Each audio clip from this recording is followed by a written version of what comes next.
প্রশ্ন আসে না। যখন প্রশ্ন করলেন কে আল্লাহকে সৃষ্টি করেছে, আল্লাহর সংজ্ঞা হচ্ছে, ঈশ্বরের সংজ্ঞা হচ্ছে তিনি সৃষ্টি হননি। যখনই বলবেন কে আল্লাহকে বানিয়েছে, সে আল্লাহ নয়। ওয়ালাম ইয়াকুল্লাহু কুফুয়ান আহাদ, তার সমতুল্য কেউ নেই। এবারে আপনার শেষ প্রশ্নটাতে আসে, আল্লাহকে আল্লাহকে সবচেয়ে সেরা সংজ্ঞাটা আছে পবিত্র কোরআনে সূরা ইখলাসে 1 নম্বর থেকে 4 নম্বর আয়াতে উল্লেখ করা হয়েছে। এখানে বলা হয়েছে যে কুল হুয়াল্লাহু আহাদ, বলো তিনি আল্লাহ এক অদ্বিতীয়, আল্লাহুস সামাদ, তিনি অবিনশ্বর চিরস্থায়ী, লাম ইয়ালিদ ওয়া লাম ইউলাদ, তিনি জন্ম নেননি, কাউকে জন্ম দেননি, ওয়া লাম ইয়াকুল্লাহু কুফুয়ান আহাদ, তার সমতুল্য কেউ নেই। এই হলো 4 লাইনের সংজ্ঞা আল্লাহ সুবহানাহু ওয়া তাআলার।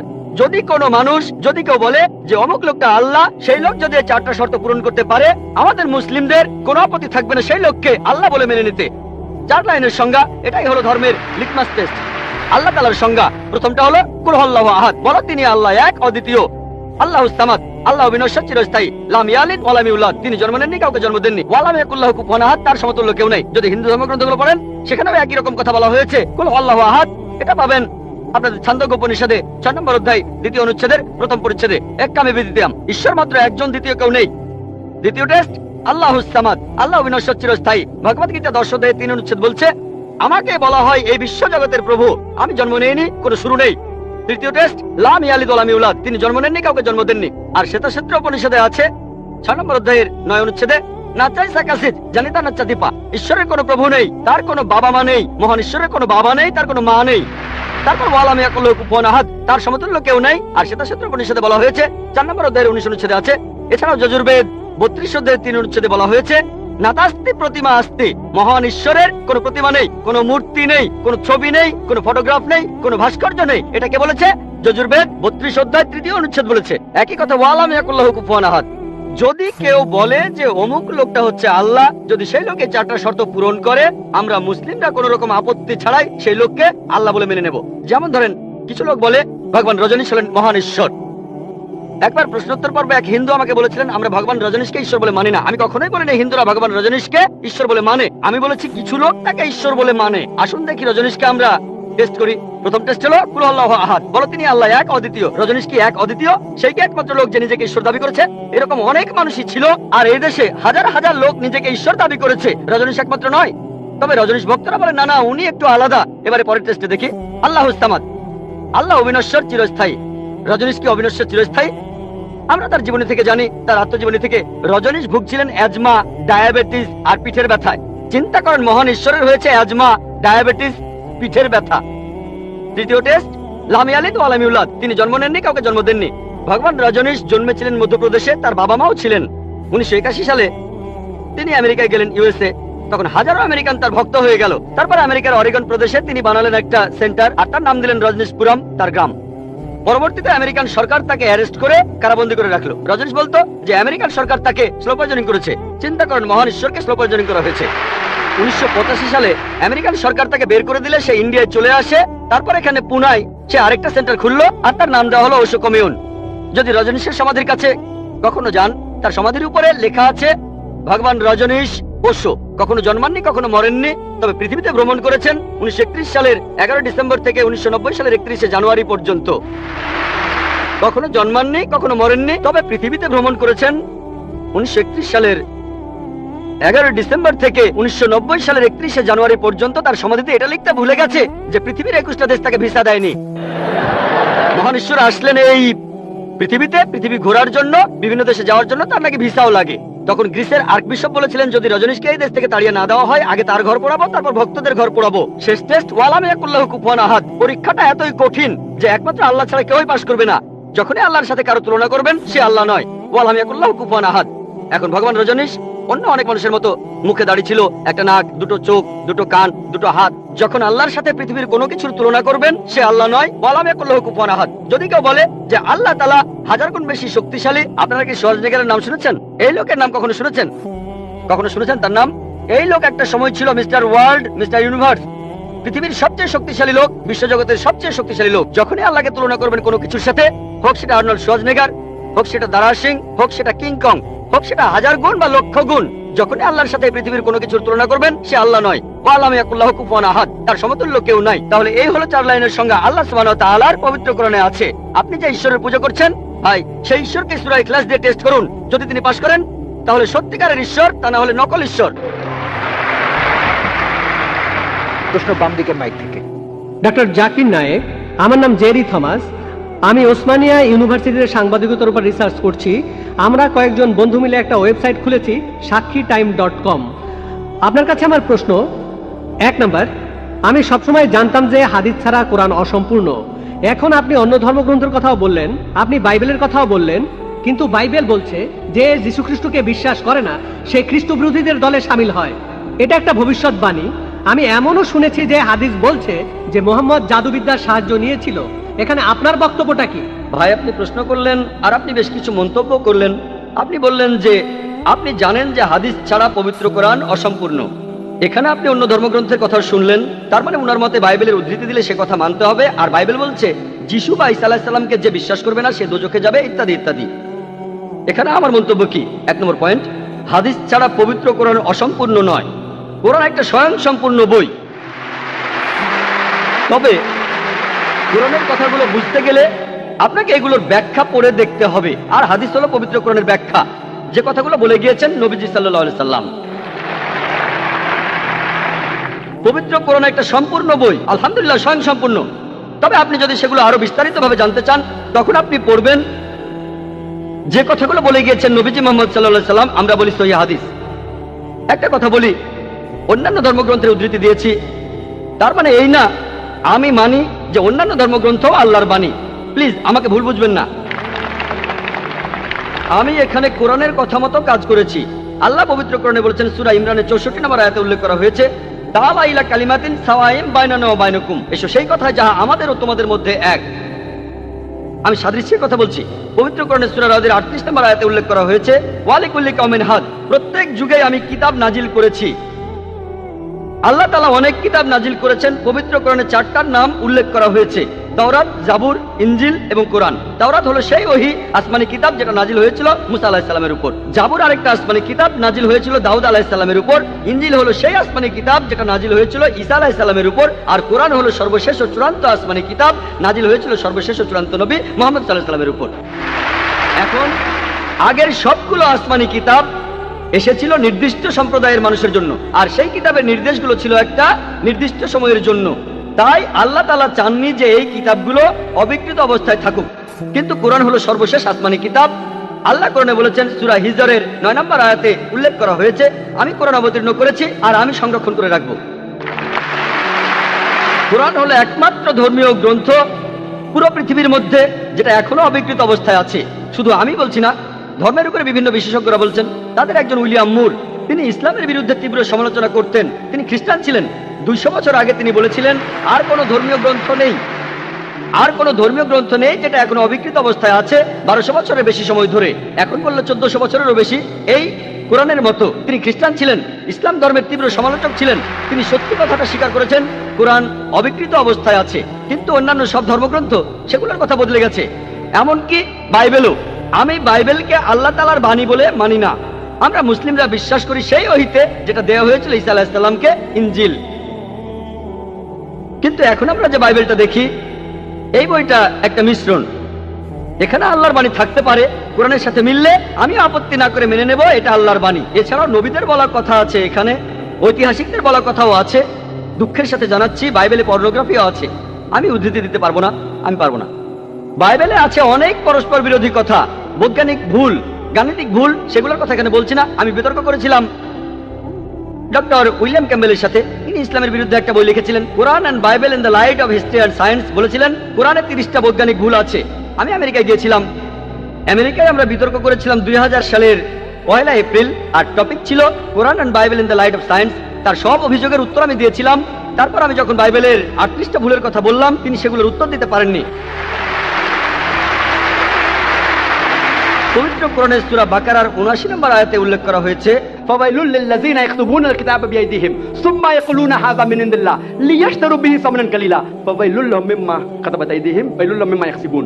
দুর্ভোগ তাদের যারা নিজ হাতে কিতাব রচনা করে আর বলে এটা আল্লাহর ওহী। সমূল্য পাওয়ার জন্য তারা এই কথা বলে, যা লিখেছে সেজন্য শাস্তি তাদের, যা উপার্জন করেছে সেজন্য শাস্তি তাদের। তাই বর্তমানের বাইবেল, হয়তো জানেন এই বাইবেল শব্দটা এটা বাইবেলের মধ্যে কোথাও নেই।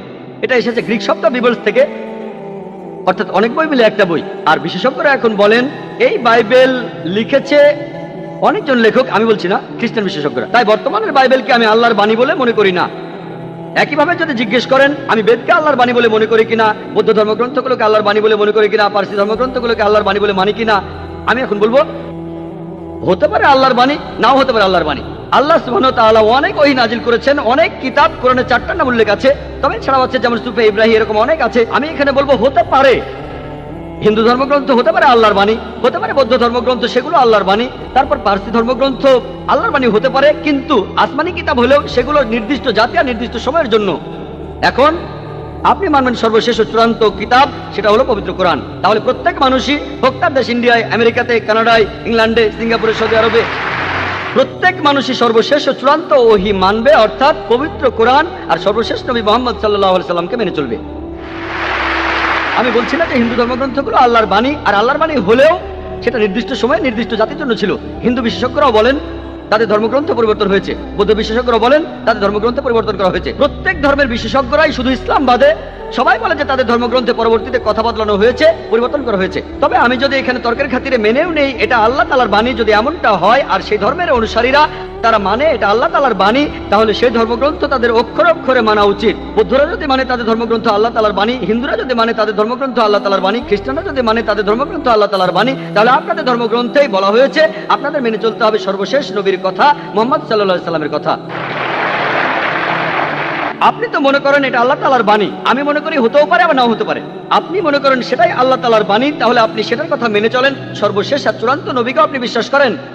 আমি আগেও বলেছি, পবিত্র বাইবেলের গসপেল অফ জন 16 নম্বর অধ্যায়ের 12 থেকে 14 অনুচ্ছেদে আছে, ঈসা আলাইহিস সালাম বলছেন, আমি তোমাদের অনেক কথা বলতে চাই, কিন্তু তোমরা সেটা এখন বুঝতে পারবে না, কারণ যখন সত্যের আত্মা তোমাদের সামনে আসবে সে তোমাদের সত্যের পথে নিয়ে যাবে।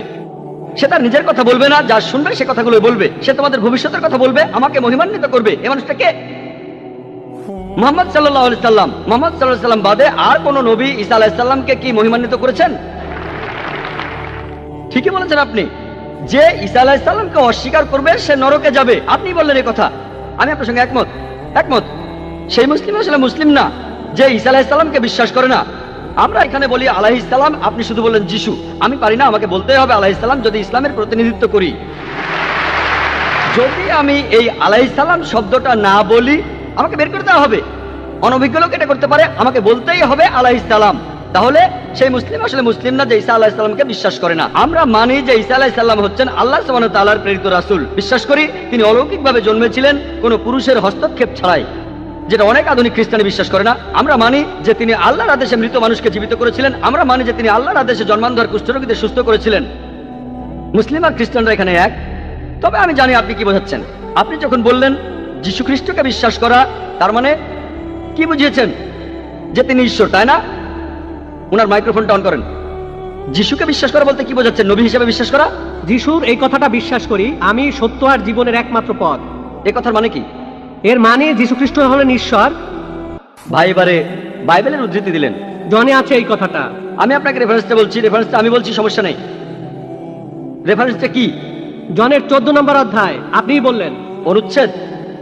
আমাকে বাইবেল দেখে বলতে হবে। জনের 14 অধ্যায়ের 16 অনুচ্ছেদ। ঠিক 16 আছে, নম্বর না, 6 নম্বর অনুচ্ছেদ, 16 নম্বর না। সরি মিস্টার নায়েক, আমাকে বাইবেল শেখানো লাগবে না। আমরা আপনার ভুল ব্যাখ্যাগুলো শুনে আমাদের ওয়েবসাইটে সেটার উত্তর দেব। ভালো কথা। ভাই আপনি উদ্ধৃতি দিচ্ছেন, আপনার ব্যাগে তো বাইবেল আছে, তাই না? ব্যাগ থেকে বাইবেলটা বের করে দেখেন, এটা গসপেল অফ জনের 14 নম্বর অধ্যায় 6 নম্বর অনুচ্ছেদ, 16 নম্বর না।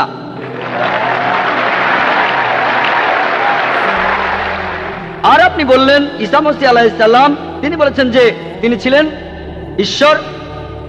আপনার প্রশ্নতে পরে আসছি, প্রশ্নের উত্তরটা দেওয়ার আগে আমি একটা কথা বলে নিই। আমি বাইবেল পড়েছি, গোটা বাইবেলের মধ্যে পরিষ্কারভাবে বলা এমন একটা কথাও নেই যেখানে যিশু বা ঈসা আলাইহিস সালাম নিজে বলেছেন আমি ঈশ্বর আর আমার উপাসনা করো। যদি কোনো খ্রিস্টান আমাকে দেখাতে পারেন গোটা বাইবেলের মধ্যে পরিষ্কারভাবে বলা মাত্র একটি কথা যে ঈসা আলাইহিস সালাম নিজেই বলেছেন যে আমি ঈশ্বর আর আমার উপাসনা করো, তাহলে আমি ডক্টর জাকির নায়েক আজকেই খ্রিস্টান ধর্ম গ্রহণ করব।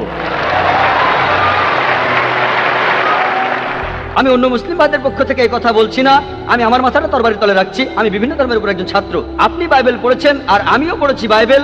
আপনি বললেন যে আপনাকে বাইবেল শেখানো লাগবে না। ঈসা আলাইহিস সালাম এই কথা নিজে বলেছেন, সত্যকে খোঁজো, সত্যই তোমাকে মুক্ত করবে। ইনশাআল্লাহ আজকে আপনি সত্য দেখবেন আর ইনশাআল্লাহ সত্য আপনাকে মুক্ত করবে। আমি কথাটা আবার বলছি, গোটা বাইবেলে পরিষ্কারভাবে বলা এমন একটা কথাও নেই যেখানে যিশু বা ঈসা আলাইহিস সালাম নিজেই বলেছেন আমি ঈশ্বর আর আমার উপাসনা করো। আপনারা যদি বাইবেল পড়েন, ঈসা আলাইহিস সালাম তার নিজের মুখেই বলেছেন এটা আছে গসপেল অফ জন 14 নম্বর অধ্যায়ের 28 অনুচ্ছেদে বলেছেন আমার পিতা আমার চাইতে মহান। গসপেল অফ জন 10 নম্বর অধ্যায়ের 29 অনুচ্ছেদ আমার পিতা সবার চাইতে মহান।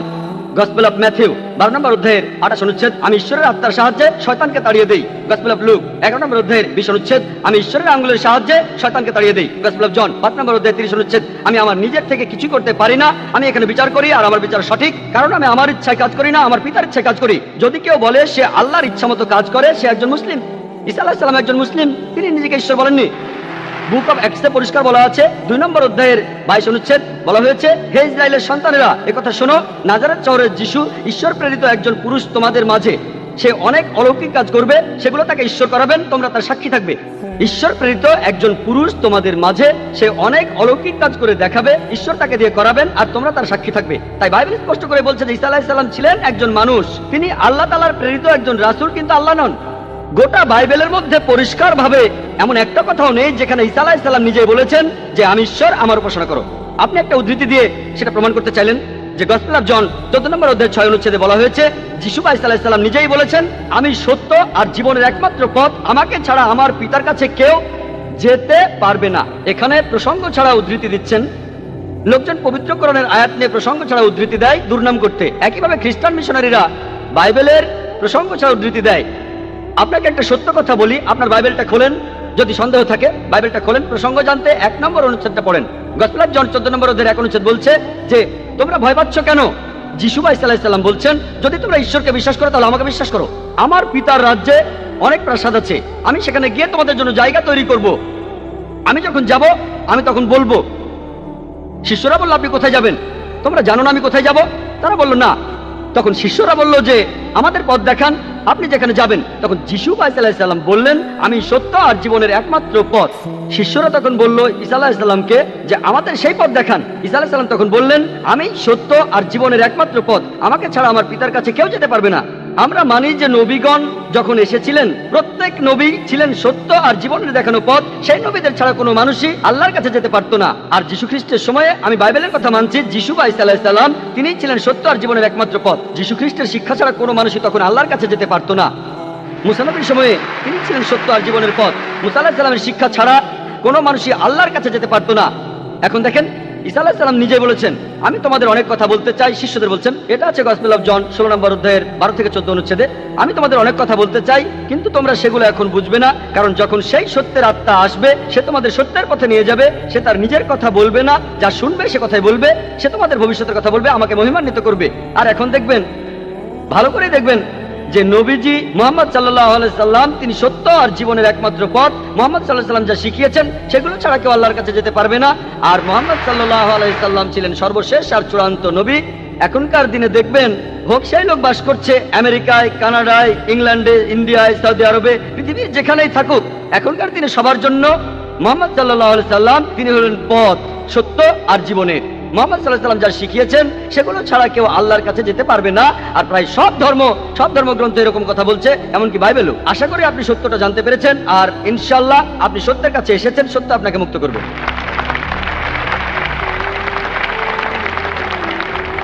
এবারের প্রশ্ন মহিলাদের মধ্য থেকে। কোনো অমুসলিম বোন প্রশ্ন করতে চাইলে তিনি মাইকের সামনে এসে প্রশ্ন করতে পারেন। গুড ইভিনিং স্যার, আমি পেশায় একজন শিক্ষিকা। এছাড়াও আমি ইসলাম ও অন্যান্য ধর্ম নিয়ে রিসার্চ করি। আপনার নামটা কি জানতে পারি? আমি নীলিমা।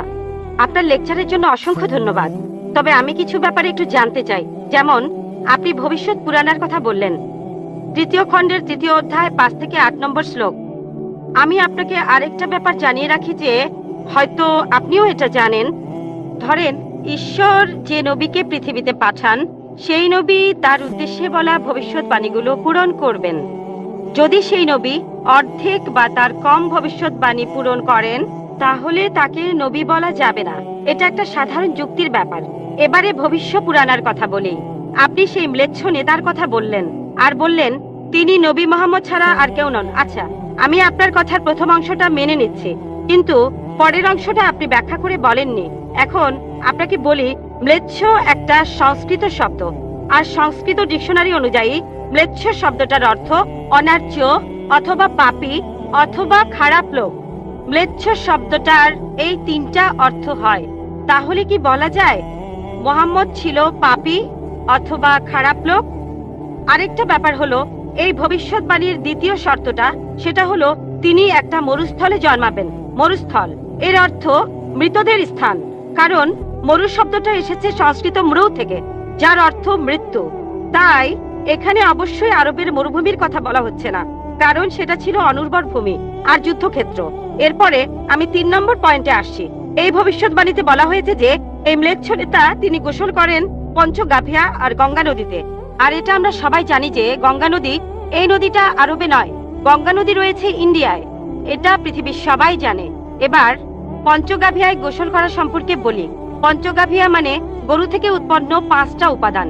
এই উপাদানগুলো হলো দুধ, দই, ঘি, প্রস্রাব, গোবর। এখন ভবিষ্যৎবাণীটাকে সত্যি হতে গেলে এই কথাটাও তাহলে সত্যি হতে হবে। আপনি কি আমাকে পবিত্র কোরআনের এমন কোন আয়াত দেখাতে পারেন যেখানে বলা আছে যে মুহাম্মদ গোসল করেছিল গঙ্গার জলে বা সেই 5টা উপাদান দিয়ে, অর্থাৎ দুধ, দই, ঘি, প্রস্রাব আর গোবর? তাহলে আজকে ইসলাম গ্রহণ করব। Thank you sir.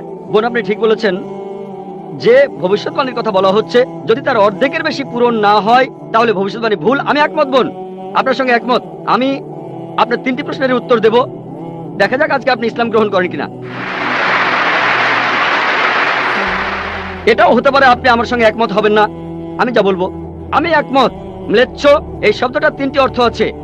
ম্লেচ্ছ এর একটা অর্থ হলো অনার্য অর্থাৎ বিদেশি, আরেকটা অর্থ হচ্ছে পাপী, আরেকটা অর্থ হলো খারাপ লোক। আর দেখবেন ইন্ডিয়ায় হিন্দুরা সাধারণত মুসলিমদের বলে থাকে ম্লেচ্ছ। তারা যখন এভাবে বলে তারা আসলে বোঝায় পাপী আর খারাপ লোক, কিন্তু এর আরেকটা অর্থ হলো বিদেশি। যখন আমি লেকচারে কোনো ধর্মগ্রন্থ থেকে উদ্ধৃতি দেই, সেখানে একটা শব্দের যদি অনেক অর্থ হয়, ব্যাপারটা এমন না ধরেন শব্দটার 4টা অর্থ আছে, তার মধ্যে 3টা অর্থ এখানে খাটে না, মাত্র একটা ঠিক হলেও অর্থ সঠিক হতে পারে। যেমন ধরেন কোরআন বলছে তোমরা শূকর খেও না। আজকে যদি ডিকশনারি খোলেন, এই শূকর শব্দটার একটা অর্থ হলো পুলিশ অর্থাৎ পুলিশ অফিসার, তাহলে একটা অর্থ শূকর, আরেকটা অর্থ পুলিশ অফিসার। তবে কোরআন বাইবেল এটা বোঝায়নি। বাইবেলে বুক অব লেভিটিকাস 11 অধ্যায় 7 থেকে 8 অনুচ্ছেদে আছে, বুক অব ডিউটেরোনমি 14 অধ্যায়ের 8 অনুচ্ছেদে আছে, বুক অব আইজায়া 65 অধ্যায়ের 2 থেকে 5 অনুচ্ছেদে আছে, বলা হয়েছে তোমরা শূকর খেও না, কিন্তু পুলিশকে বোঝায়নি বাইবেল। যদি আপনি বিভিন্ন ধর্মের ছাত্রী হয়ে থাকেন, যদি 10টা অর্থ থাকে সেখানে একটা অর্থও খাটে, দেখতে হবে সেটা সঠিক কিনা। 2টো সঠিক হতে পারে, 3টা সঠিক হতে পারে, সবগুলো সঠিক হতে পারে, কিন্তু যদি মাত্র একটা অর্থ সঠিক হয় এতেও ভবিষ্যৎবাণীটা ফলে যেতে পারে। আমি আপনার সঙ্গে একমত যে ম্লেচ্ছ এর একটা অর্থ অনার্য, ইন্ডিয়ানদের দিক থেকে একজন বিদেশি। আর আমি আমার লেকচারে তখন বলেছিলাম ম্লেচ্ছ শব্দের অর্থ হচ্ছে বিদেশি। আর আপনি ভুল পথে গিয়ে বলছেন এখানে ম্লেচ্ছ মানে হচ্ছে পাপী। আপনি আসলে এখানে ভুল বুঝেছেন বোন। যদি আপনি বলেন কোরআন আর বাইবেল বলছে পুলিশদের খেও না, তার মানে আপনি বিভিন্ন ধর্মের উপর ছাত্রী নন, আপনি তাহলে এক পেশে। একটা অর্থে যদি ভবিষ্যৎবাণীটা পূরণ হয়, আরেকটা কথা যদি সন্দেহ থাকে, আমি আরো 10টা পয়েন্টের কথা বলেছি, সবগুলোকে খণ্ডন করতে পারবেন না। আরেকটা বললেন মরুস্থল, এটার একটা অর্থ আমিও একমত, মৃতদের স্থান। তবে সংস্কৃতিতে মরুস্থল শব্দটার আরেকটা অর্থ হচ্ছে বালুময় স্থান। আপনি আজকে ডিকশনারি চেক করেন, সেখানে দেখবেন আমাদের ইসলামিক রিসার্চ ফাউন্ডেশনে এখানে সংস্কৃত ডিকশনারিও আছে। আমি বিভিন্ন ধর্মের উপর ছাত্র, এটা মানছি যে একটা অর্থ হচ্ছে মৃতদের স্থান, আরেকটা অর্থ হচ্ছে বালুময় স্থান, কিন্তু ভুল অর্থটা আপনি নিচ্ছেন কেন? তাহলে তো আপনি ভুল পথে চলে যাবেন। যদি পারমুটেশন আর কম্বিনেশন গুলো দেখেন, অন্য যে পয়েন্টগুলো বলেছি সেগুলো পুরোপুরি সঠিক। এখানে আপনাকে সঠিক উত্তরটা বেছে নিতে হবে। তাহলে মরুস্থল শব্দটার একটা অর্থ হলো বালুময় স্থান বা মরুভূমি। আপনার 3য় প্রশ্নতে আসি, আপনি ইসলাম গ্রহণ করবেন ইনশাআল্লাহ। 3য় প্রশ্নটা, আমি যে ভবিষ্যৎবাণীটার কথা বলেছি যে নবী মুহাম্মদ সাল্লাল্লাহু আলাইহি সাল্লাম পঞ্চগর্ভে গোসল করেছিলেন গঙ্গা নদীতে, এখানে বুঝে নিতে হবে যখন আমরা বলছি যে হিন্দুদের রীতি অনুযায়ী যে কেউ পঞ্চগর্ভে বা গঙ্গায় গোসল করবে তার অর্থ বিশুদ্ধ হবে। একটা অর্থ শারীরিকভাবে গঙ্গায় ডুব দিলেন, আমারও মনে হয় না নবীজি ইন্ডিয়া এসে গঙ্গায় ডুব দিয়েছিলেন। আরেকটা অর্থ বিশুদ্ধ হওয়া, তখন ব্যাখ্যা করিনি কারণ লেকচারটাই অনেক লম্বা ছিল। এই টপিকটা নিয়ে আমি সারাদিন কথা বলতে পারি, আমি এখানে খুব বিস্তারিত বলিনি। আমি প্রত্যেকটা ভবিষ্যৎবাণী নিয়েই আরো কয়েক মিনিট বলতে পারি, সব মিলিয়ে ঘন্টাখানিক বলতে পারবো। এখানে পঞ্চগর্ভে গোসল করা মানে হচ্ছে বিশুদ্ধ হওয়া। এখানে প্রসঙ্গটা বুঝতে হবে, শারীরিকভাবে গোসল করার অর্থ এখানে বলা হয়নি। আর আপনি গঙ্গার পানিতে ডুব দিলেই বিশুদ্ধ হয়ে যাবেন এমন কোনো নিশ্চয়তা নেই, বিশুদ্ধ না হওয়ার সম্ভাবনাই বেশি। এটা হচ্ছে হিন্দুদের রীতি অনুযায়ী বলা।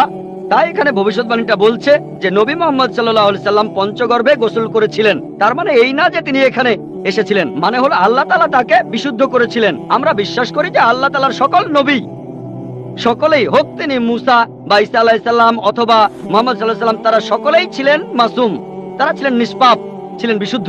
তাহলে আল্লাহর সকল নবী, আল্লাহ যাদের পৃথিবীতে পাঠিয়েছিলেন, আমরা মানি যে তারা সকলেই নিষ্পাপ, সকলেই মাসুম, সকলেই বিশুদ্ধ। তাহলে আপনার উত্তরটাও পেলেন। আশা করি ইনশাআল্লাহ আপনি ইসলাম গ্রহণ করবেন বোন। এবারের প্রশ্ন আমার বাম দিকের মাইক থেকে। আমার নাম প্রেম আদবানি, আমি নয়াদিল্লি থেকে এসেছি, রিটায়ার্ড চাকরিজীবী আর অমুসলিম। আমার প্রশ্নটা হলো, ইসলামের অতীত ইতিহাস খুবই গৌরবের, বর্তমানেও ইসলাম ধর্মের মাথা উঁচু করে থাকার কথা ছিল। আমার মনে হয় মুসলিমদের কাজকর্মের মধ্যে স্বচ্ছতা থাকা উচিত। অন্য সব মানুষকেও তাদের জানতে দেওয়া উচিত যে তারা কি কি কাজ করেছে বিভিন্ন মাদ্রাসা আর মসজিদ ইত্যাদি জায়গায়, যাতে করে মানুষজন জানতে পারে যে এসব জায়গায় কি হচ্ছে। তখন ব্যাপারটা অনেক স্বচ্ছ হবে, কেউ তখন আর ভুল বুঝবে না। ধন্যবাদ ভাই, খুব সুন্দর প্রশ্ন করেছেন। তবে আপনার উত্তর দেওয়ার আগে আগের বোন যে প্রশ্নগুলো করেছিলেন সে ব্যাপারে কিছু কথা বলি। তার 3টা প্রশ্ন, সেখানে আমার মেয়ে রুজদা নায়কের গানের কথাগুলো মনে পড়লো। শেষ গানটা যে don't talk to me about Mohammad সাল্লাল্লাহু আলাইহি সাল্লাম, আর কোঅর্ডিনেটর বলেছিলেন গানের কথাগুলো একটু মনোযোগ দিয়ে শুনবেন।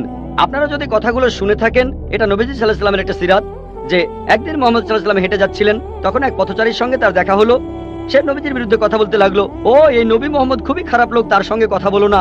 সে কিন্তু মোহাম্মদ সাল্লাল্লাহু আলাইহি সাল্লামের সঙ্গে কথা বলছে, সে জানে না ওই লোকটাই মোহাম্মদ সাল্লাল্লাহু আলাইহি সাল্লাম। সে নবীজির কাছে বলল, পথে হাঁটতে হাঁটতে, নবী মোহাম্মদ খুবই খারাপ লোক, তার কথা শুনো না, তার কথা শুনলে বিপর্যয় হয়ে যাবে, সবার জন্য খারাপ হবে, ইত্যাদি ইত্যাদি। গানটাতে এই কথাগুলো বলা হয়েছিল। লোকটা নবীজিকে বলল, তবে আপনি খুব ভালো মানুষ, আর আপনাকে সাবধান করছি ওই মোহাম্মদ লোকটার কথা শুনবেন না সাল্লাল্লাহু আলাইহি সাল্লাম, সে ভণ্ড, নাউজুবিল্লাহ, সে খুব খারাপ মানুষ, নাউজুবিল্লাহ। এরকম আরো অনেক কথা। তবে নবীজিকে বলল, আপনি খুব ভালো মানুষ, আপনি দয়ালু, আপনি পরোপকারী, আপনার নামটা জানতে পারি? নাম শুনে বলল, কি? আপনি কি বললেন? আমি কি ঠিক শুনছি?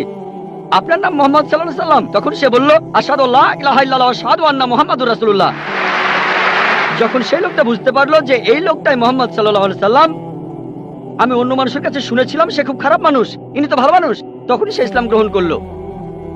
তাই আমার প্রিয় বোন, উনি একটু আগে যখন প্রশ্নগুলো করেছিলেন তখন আমার মেয়ের গানের কথাগুলো মনে পড়েছিল। নবীজি সাল্লাল্লাহু আলাইহি সাল্লামের সেই সিরাতটা, যেখানে এক পথচারী নবীজির কাছে এই নবীজি সম্পর্কে বদনাম করছিল, তবে তখনই সত্যিটা জানার পর সেই লোক শাহাদা উচ্চারণ করেছিল। আশা করি ইনশাআল্লাহ আমাদের বোনও শাহাদা দেবেন, আর আমি দোয়া করি আল্লাহ যেন তাকে হেদায়েত দান করেন। ভাই, আপনি খুব সুন্দর প্রশ্ন করেছেন। আর বললেন যে ইসলামের অতীত ইতিহাস খুবই গৌরবের। তারপর বলছেন স্বচ্ছতা থাকার প্রয়োজন আছে, বিশেষ করে মাদ্রাসাগুলোতে।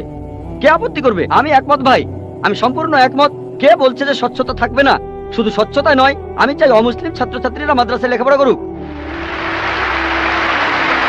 আমি এটাও জানি ভাই, আমি জানি আপনি এখানে মিডিয়ার কথাগুলো বলছেন, যে মিডিয়া বলছে যে মাদ্রাসাগুলো হলো সন্ত্রাসবাদের আখড়া। মিডিয়া বলছে, আপনি না, মিডিয়া। মাদ্রাসা আরবি শব্দটার অর্থ যেখানে শিক্ষা দেওয়া হয়, আরেকটা বিশ্ববিদ্যালয়ের মতো। স্কুল বলতে পারেন, কলেজ বলতে পারেন, ইউনিভার্সিটিও বলতে পারেন। তবে মিডিয়া মাদ্রাসাগুলোকে এমন ভাবে তুলে ধরে, যদি কোনো মাদ্রাসায় যান আপনি সন্ত্রাসী হয়ে যাবেন। মিডিয়া বলে আপনি না। একটা প্রশ্ন করি, এই পৃথিবীর ইতিহাসে যে লোকটা সবচেয়ে বেশি মানুষ হত্যা করেছে সে হিটলার। সে পড়েছিল কোন মাদ্রাসায়? কোন মাদ্রাসা? হিটলার কোন মাদ্রাসা ছাত্র? তারপর দেখবেন যে মাফিয়া পৃথিবী জুড়ে চোরাচালান আর মাদক ব্যবসা করে।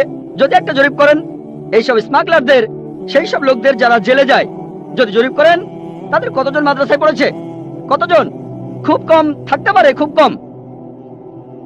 বেশিরভাগই ভার্সিটিতে পড়েছে। কোন ভার্সিটি? আধুনিক ভার্সিটি, স্কুল, কলেজ। তাহলে কি বলবেন স্কুল বন্ধ করে দাও? এটা কি বলবো যে আজ থেকে স্কুল কলেজ বন্ধ, বিএ পড়া বন্ধ, বিকম বন্ধ, বিএসসি বন্ধ? না, কারণ আমি তো স্কুলে পড়াশোনা করেছি। স্কুলে শেখানো হয় না যে ডাকাতি করবেন, চোরাচালানি করবেন, দেশের বিরুদ্ধে যুদ্ধ করবেন। এই লোকগুলো স্কুলে পড়াশোনা করেছে, কিন্তু তারা স্কুলগুলোর কুলাঙ্গার। আর হিটলারও হয়তো আধুনিক শিক্ষা পেয়েছিল, আমি নিশ্চিত তার স্কুল তাকে শেখায়নি যে তুমি 60 লক্ষ ইহুদিকে হত্যা করো। তাহলে বুঝতে পারছেন এরা কুলাঙ্গার। তবে সামগ্রিকভাবে দেখবেন যে এই দেশে প্রতি বছর হাজার হাজার ছাত্র মাদ্রাসা থেকে পাশ করে, নাদবা থেকে, দেওবন্দ থেকে হাজার হাজার ছাত্র। আপনি কি বলবেন এরা সবাই মানুষ মারছে? মোটেই তা নয়। মিডিয়া ব্যাপারটা এভাবে তুলে ধরছে। এখন দেখবেন সরকার মাদ্রাসাগুলোতে যাবে। গত বছর বা তার আগের বছর সরকার নাদবা মাদ্রাসায় গিয়েছিল। তারা মাদ্রাসায় গিয়ে একটা সার্চ ওয়ারেন্ট বের করলো, চেক করবে। কি চেক করবে?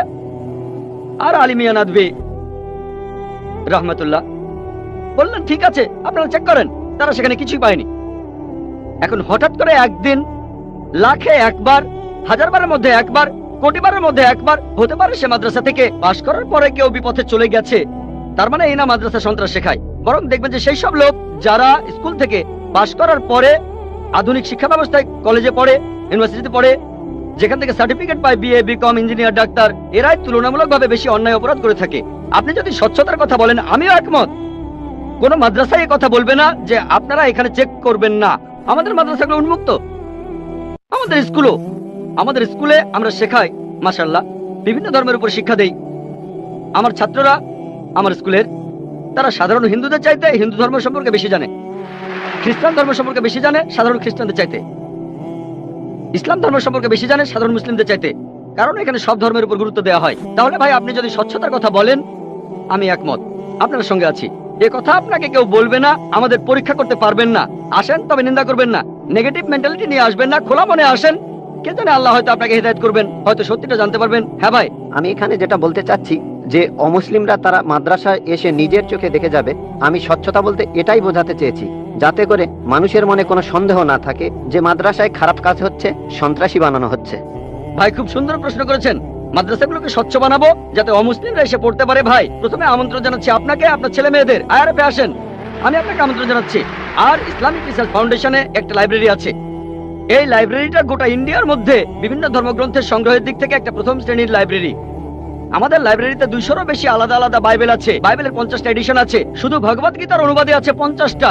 বেদের অনেকগুলো অনুবাদ আছে, ঋগ্বেদ, যজুর্বেদ, অথর্ববেদ। হয়তো সরকারি লাইব্রেরিতেও এতগুলো বই পাবেন না, হতে পারে আপনার ধর্মীয় প্রতিষ্ঠানের লাইব্রেরিতেও এই বইগুলো পাবেন না। আমরা উৎসাহ দেই, পড়েন আর সত্যের পথে আসেন। আর অন্যদের কথা বাদ দেন, আমাকে আসেন, আপনাকে আমরা স্বাগত জানাবো। পড়েন, তাহলে সত্যটা জানতে পারবো একসাথে ইনশাআল্লাহ। মাইক্রোফোনটা কি অন করবেন ভাই? আপনাকে অনেক ধন্যবাদ, আমার কথাগুলো আপনি খোলা মনে গ্রহণ করেছেন। আমি চেষ্টা করব যাতে আপনার আমন্ত্রণটা রাখতে পারি। জি, ঠিকানাটা দিয়ে যান, প্লেনের টিকিট পাঠিয়ে দেবো ইনশাআল্লাহ। এবারে প্রশ্ন করা হচ্ছে মহিলাদের মধ্য থেকে। কোনো অমুসলিম বোন মাইকের সামনে এসে প্রশ্ন করবেন প্লিজ। আদাব ডক্টর জাকির নায়েক স্যার, আমার নাম ভেঙ্কটাচামা। আমি গত কয়েক বছর ধরে এক মুসলিম মহিলার সাথে আছি। আমার প্রশ্নটা হলো, সবাই বলে কোনো ধর্মই খারাপ কথা বলে না, কিন্তু মুসলিমরা কেন অন্য ধর্মের লোকদের ইসলাম গ্রহণ করতে বলে? বোন, আপনি বললেন যে আপনি একটা মুসলিম পরিবারের সঙ্গে থাকেন অনেক বছর ধরে, তারপর বললেন যে সব ধর্মে ভালো সব কথা থাকে, কিন্তু মুসলিমরা আমাকে ইসলাম গ্রহণ করতে বলে কেন? পয়েন্ট নাম্বার 1, অন্য যেসব ধর্ম আছে সেগুলো যা বলে তার বেশিরভাগ কথাই ভালো, তবে ইসলাম ভালো কথা বলার পাশাপাশি আপনাকে দেখাবে কিভাবে সেটা অর্জন করতে হয়। আমি উদাহরণ দিয়েছি, সব ধর্মই বলে চুরি করো না, ইসলাম একই কথা বলে, তবে ইসলাম দেখিয়ে দেয় কিভাবে সেই অবস্থানে যাবেন যেখানে কেউ চুরি করে না। যাকাত দেন, সাহায্য করেন, এরপর কেউ চুরি করলে তার হাত কেটে ফেলেন, তাহলে চুরি করা বন্ধ হয়ে যাবে, কোনো অপরাধ থাকবে না। এজন্যই আমি বলেছিলাম যে ইসলাম ভালো কথা বলার পাশাপাশি আপনাকে দেখিয়ে দেবে কিভাবে সেটা অর্জন করতে হয়।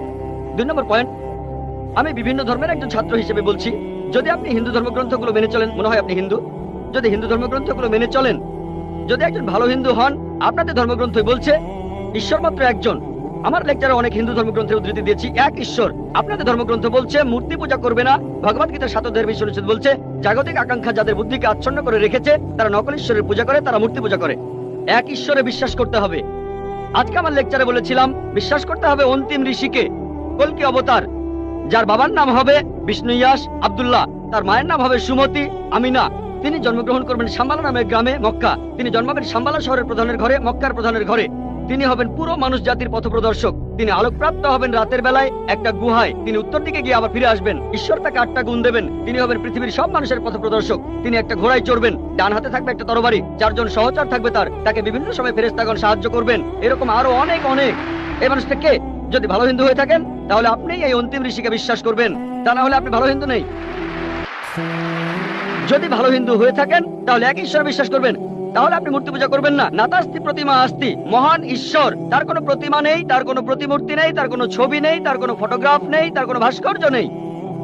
আর আমি বিতর্ক করেছি পণ্ডিতদের সাথে, হিন্দু পণ্ডিত, উনারা শঙ্করাচার্য অনেক, সেখানে আমি কথা বলেছি। কোন শঙ্করাচার্যই আমাকে বলেননি ভাই আপনি ভুল বলেছেন, কেউ না। একটা বিতর্ক করেছিলাম শ্রী শ্রী রবিশঙ্করের সাথে 21শে জানুয়ারিতে। তিনি ইন্ডিয়ায় হিন্দুদের মাঝে খুবই জনপ্রিয় গুরু, আর্ট অফ লিভিং। আমি তাকে বলেছিলাম আর্ট অফ লিভিং এর শ্রেষ্ঠ বই হলো এই পবিত্র কোরআন। আমি তাকে মুসলিমদের এই আর্ট অফ লিভিং এ আমন্ত্রণ জানিয়েছিলাম। আমরা সংখ্যায় এখন 130 কোটি, 130 কোটি মুসলিম। আমি তাকে আমন্ত্রণ জানিয়েছিলাম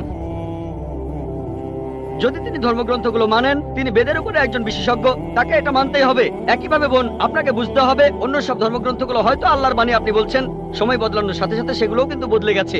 স্বামী বিবেকানন্দ বলেছেন বেদের 99%ই হারিয়ে গেছে, বাকি যে 1% আছে সেটা আমাদের কঠোরভাবে মানতে হবে। কঠোরভাবে মানে অন্তিম ঋষিকেও মানতে হবে। তাহলে কঠোরভাবে মানলে আপনি মোহাম্মদ সাল্লাল্লাহু আলাইহি ওয়াসাল্লামকে মানবেন, আপনি কোরআনকেও মানবেন, আর আমি আপনাকে এখানে আমন্ত্রণ জানাচ্ছি, এই শান্তির ধর্মে আমন্ত্রণ জানাচ্ছি, যাতে করে আপনি আল্লাহর কাছাকাছি আসতে পারেন। এবারের প্রশ্ন আমার বাম দিকের মাইক থেকে। ইসলাম ধর্মে পাপের সংজ্ঞাটা কি? পাপের প্রকারভেদগুলো কি? আর এই পাপের সাথে হিন্দু আর খ্রিস্টান ধর্মে যে পাপের কথা বলা হয়েছে তার পার্থক্য কি? ধন্যবাদ। এবারের প্রশ্ন আমার বাম দিকের মাইক থেকে। ইসলাম ধর্মে পাপের সংজ্ঞাটা কি? পাপের প্রকারভেদগুলো কি?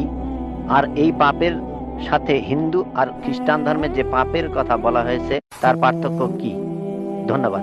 ভাই, আপনি প্রশ্ন করলেন যে ইসলাম ধর্মে পাপের সংজ্ঞাটা কি, আর হিন্দুইজম বা খ্রিস্টান ধর্মের পাপের সাথে এর পার্থক্যটা কোথায়। এক কথায় পাপ মানে আল্লাহর আদেশগুলো অমান্য করা। আল্লাহ আমাদের নির্দেশ দিয়েছেন, যদি তার বিরুদ্ধে যান সেটাই পাপ। যেমন ধরেন আল্লাহ তাআলা বলেছেন তোমরা প্রার্থনা করো, যদি প্রার্থনা না করেন তাহলে পাপ করছেন। আল্লাহ তাআলা বলেছেন তোমরা মদ খেও না, যদি মদ খান তাহলে পাপ করছেন। তাহলে আল্লাহ তাআলার আদেশ অমান্য করা এক কথায় সেটাই পাপ। আর সব ধর্মে পাপের সংজ্ঞাটা এটাই। হিন্দু আর খ্রিস্টান ধর্ম একই কথা বলছে। আশা করি উত্তরটা পেয়েছে। এবারের প্রশ্ন আমার বাম দিকের মাইক থেকে।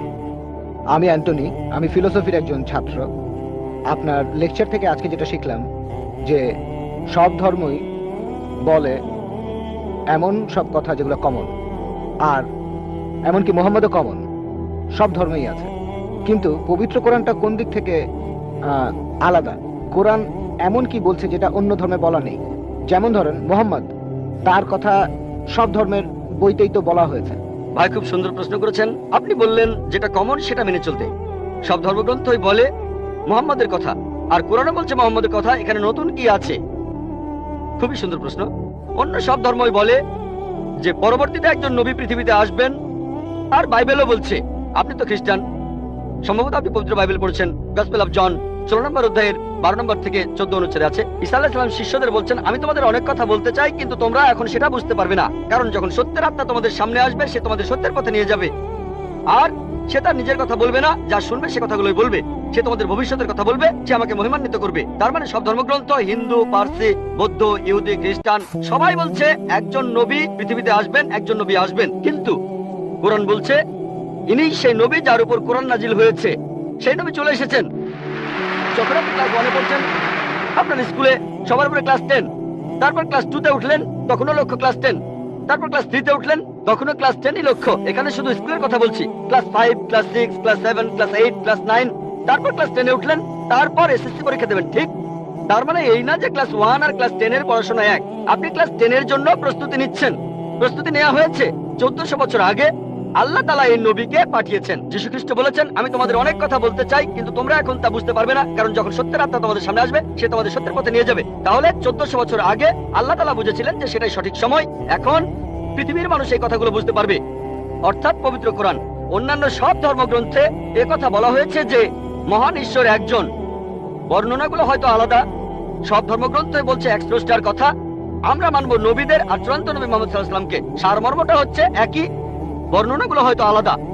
আর পবিত্র কোরআনে সূরা মাইদা 3 নম্বর আয়াতে বলা হয়েছে আজ এই দিনে আমি তোমাদের দিন পূর্ণাঙ্গ করলাম, তোমাদের দিন মনোনীত করলাম ইসলাম, তোমাদের প্রতি আমার অনুগ্রহ সম্পূর্ণ করলাম পুরো মানুষ জাতির জন্য। পবিত্র কোরআন নাজিল হওয়ার পর নতুন কিছু যোগ করা যাবে না, কোনো কিছু বাদ দেওয়া যাবে না। আমি এই কথা আগে বলেছি। আপনারা তো বলেন ওল্ড টেস্টামেন্ট আর নিউ টেস্টামেন্ট, পবিত্র কোরআন হলো লাস্ট টেস্টামেন্ট। তাহলে পার্থক্যটা হলো এই পবিত্র কোরআন হলো শেষ কিতাব, আল্লাহ তাআলার নাজিলকৃত লাস্ট টেস্টামেন্ট। আপনারা বলেন ওল্ড টেস্টামেন্ট আর নিউ টেস্টামেন্ট, পবিত্র কোরআন হলো লাস্ট টেস্টামেন্ট। অন্য সব ধর্মগ্রন্থ সেগুলো বলছে একটা বইয়ের কথা, পবিত্র কোরআন। মুহাম্মদ সাল্লাল্লাহু আলাইহি সাল্লামের ক্ষেত্রে একই কথা। অন্য ধর্মগ্রন্থ বলে যে নবী মুহাম্মদ আসবেন। ইসলাম আমাদের শেখায় আল্লাহ নবীর কাছে যে কিতাব নাজিল করেছেন আর আমাদের নবীজির হাদিসের মাধ্যমে, এটাই হলো চূড়ান্ত ধর্ম পুরো মানুষ জাতির জন্য। আদম আলাইহিস সালাম থেকে প্রথম মানুষটা থেকে শেষ দিন পর্যন্ত এখনো আছে, শেষ পর্যন্ত থাকবে। অন্য সব ধর্মই বলছে এক ঈশ্বরের কথা, বলছে যে শেষ নবী আসবেন। আপনাকে এটা মানতে হবে, এটা মানতে হবে, প্রয়োগ করতে হবে, তাহলে সত্যিকারের খ্রিস্টান হতে পারবেন।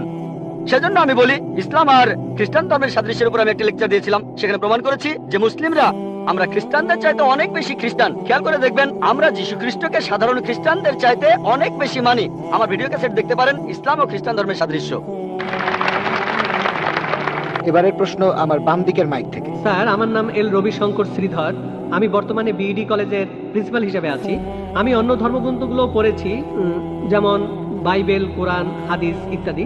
এছাড়াও আমি মুসলমানদের নামাজ পড়ার নিয়মও শিখেছি।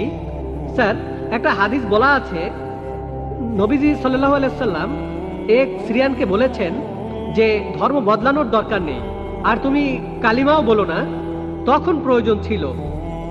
তবে এখন দেখি যে পৃথিবী অনেক বদলে গেছে, আমাদের সামাজিক অবস্থান বদলেছে, এছাড়া আমাদের সমাজও বদলেছে। আর একটা ব্যাপার জানতে চাচ্ছি, এমন কি কোনো রকম ছাড় দেয়া আছে যদি কেউ ইসলাম পালন করতে চায়? আমরা জানি ইসলাম ধর্মের কিছু ব্যাপার ফিজিক্সের মাধ্যমে প্রমাণ করেছেন বিজ্ঞানী ক্যাপরা আর স্টিফেন হকিং, যেমন সময় আর বিশ্বজগৎ কিভাবে সৃষ্টি হলো। এখন আনাল হক, আমি খোদা, এই টাইপের ধারণার কোনো স্থান আছে? 5 ওয়াক্ত নামাজ পড়লাম, ধর্ম মানলাম, এরপর আমরা অন্য সময় কি বলতে পারি যে আনাল হক? এটা কি মানতে পারি? আর ভাই প্লিজ একবারে একটা প্রশ্ন করেন, হাতে সময় কম, এই প্রশ্নটার উত্তর দেই। প্রশ্ন করার জন্য অনেকে দাঁড়িয়ে আছেন। ভাই, আপনি প্রশ্ন করলেন যে তিনি একটা হাদিস জানেন যেখানে নবীজি এক সিরিয়ানকে তার ধর্ম বদলাতে বারণ করলেন। বলেন। যে তুমি বলবে না লা ইলাহা ইল্লাল্লাহ, বাজারের মধ্যে তাকে মারা হতো। ভাই, আপনি বললেন যে নবীজি এক লোককে বাজারের মধ্যে লা ইলাহা ইল্লাল্লাহ বলতে বারণ করেছেন, না হলে তাকে মারা হতো। আমি জানি না আপনি কোন হাদিসের কথা বলছেন। একটা হাদিস বলছে জোরে আল্লাহু আকবার বলো না, লা ইলাহা ইল্লাল্লাহ না। এটা বলা হয়েছিল কারণ যুদ্ধের সময় তারা লুকিয়ে আছে আর শত্রু আসছে, তখন জোরে আল্লাহু আকবার বলো না, কারণ তাহলে শত্রুরা টের পেয়ে যাবে। বাজারের মধ্যে না, যুদ্ধের ময়দানে। আরেকটা হাদিস বলছে জোরে বলো যাতে অন্যান্য মুসলিমরা উৎসাহিত হয়, তাই পরিস্থিতির উপর নির্ভর করে। নবীজি একবার বলেছেন যুদ্ধের ময়দানে বলো আল্লাহু আকবার, এতে মুসলিমদের সাহস বাড়বে, কিন্তু অন্য সময়ে যখন লুকিয়ে আছেন তখন জোরে বললে শত্রুরা টের পাবে। তাই এক এক পরিস্থিতিতে এক এক রকম কাজ। আপনার প্রশ্নে আসি, ইসলামের পাশাপাশি অন্যান্য জিনিস মানা যাবে কিনা, যেমন সক্রেটিস বা অন্য কারো কথা বা কোনো বিজ্ঞানীর কথা। এছাড়াও আনাল হক। ইসলামের পাশাপাশি অন্য বিষয়ের ব্যাপারে বলি, যদি সেগুলো কোরআন আর হাদিসের বিরুদ্ধে না যায় কোনো সমস্যা নেই। যদি সেটা কোরআন আর হাদিসের সাথে মিলে যায় সেটা আমাদের মানতে হবে। সেটা হতে পারে যে কোনো বিষয়, হোক বিজ্ঞান, ভূগোল বা ইতিহাস, হোক হিন্দু, ইসলাম, খ্রিস্টান ধর্ম, ইহুদি ধর্ম। যদি সেটা পবিত্র কোরআনে উল্লেখ করা থাকে তাহলে সেটা আমাদের মানা ফরজ। যদি সেই কথাটার উল্লেখ কোরআনে না থাকে আর কোরআনের বিরুদ্ধে না যায় সেটা মানতে পারেন, মুবাহ, ঐচ্ছিক। কিন্তু যদি সেই কথাটা কোরআনের বিরুদ্ধে যায় সেটা হারাম, সেটা নিষিদ্ধ। এই তিনটা হতে পারে, তিনটা ফলাফল পাবেন। আপনি বললেন যে ইসলাম তাওহীদে বিশ্বাস করে, 5 ওয়াক্ত নামাজ। ইসলাম আনাল হকে বিশ্বাস করে কিনা? আনাল হক নিজেকে আল্লাহ দাবি করা, এটা শিরক, এটা তাওহীদের বিরুদ্ধে যায়। এটা বলতে পারেন না যে আপনি তাওহীদও মানেন আবার একাধিক ঈশ্বরে বিশ্বাস করেন। আপনি তাওহীদ মানেন আবার বলছেন আমি আল্লাহ, দুটো আসলে বিপরীত। যদি কেউ এমনটা বিশ্বাস করে যে সে আল্লাহর একটা অংশ, সে তাওহীদ মানতে পারে না, সে মুসলিম নয়। দুটো বিপরীত জিনিস। কিন্তু অন্য ব্যাপার কোরআনের সাথে মিললে সমস্যা নেই, আর কোরআনের বিরুদ্ধে না গেলে সমস্যা নেই। আশা করি উত্তরটা পেয়েছেন। এবারের প্রশ্ন বাম দিকের মাইক থেকে। আজ এই অনুষ্ঠানে আসতে পেরে আমার খুবই ভালো লাগছে। আপনার এই মূল্যবান কথাগুলো সবারই কাজে আসবে। আমরা আপনার লেকচার শুনে খুবই মুগ্ধ হয়েছি, অনেকের দৃষ্টিভঙ্গিও বদলেছে। আমার নাম রাম দাস, ইলেকশন বোর্ডের পার্সেস অফিসার। আমি একজন হিন্দু, তারপরও আমি ইসলাম ধর্মকে অনেক শ্রদ্ধা আর ভালোবাসি। আমি আপনার কথার সাথে একমত যে হিন্দু ধর্ম কখনোই মূর্তি পূজার কথা বলে না। আসলে আমাদের হিন্দু ধর্মকে সবসময় প্রভাবিত করেছে তথাকথিত ধর্মীয় নেতারা। তারা মানুষকে ভুল পথে নিয়ে যাচ্ছে। 90% হিন্দু ভুল পথে চলে যাচ্ছে মূর্তি পূজার নামে। বেদ আর উপনিষদ কখনই মূর্তি পূজার কথা বলে না। যেটা বলা হয়েছে সেটা রু এটা কথা বলা হয়েছে, রু খোদা কি ইনায়েতে হ্যায়। এই রুকে খ্রিস্ট ধর্মে আত্মা বলা হয়, ইসলাম ধর্মে রু, হিন্দু ধর্মেও আত্মা। এটা খুবই দুর্ভাগ্য যে সব ধর্মের তথাকথিত ধর্মীয় নেতারাই এতে কোনো রকমের সন্দেহ নেই, হোক সে মুসলিম, খ্রিস্টান বা হিন্দু, এতে কোনো রকমের সন্দেহ নেই পৃথিবীর সব মানুষকে ভুল পথে পরিচালিত করেছে। আপনার কাছে আমার প্রশ্ন, আপনি একজন যথেষ্ট জ্ঞানী মানুষ।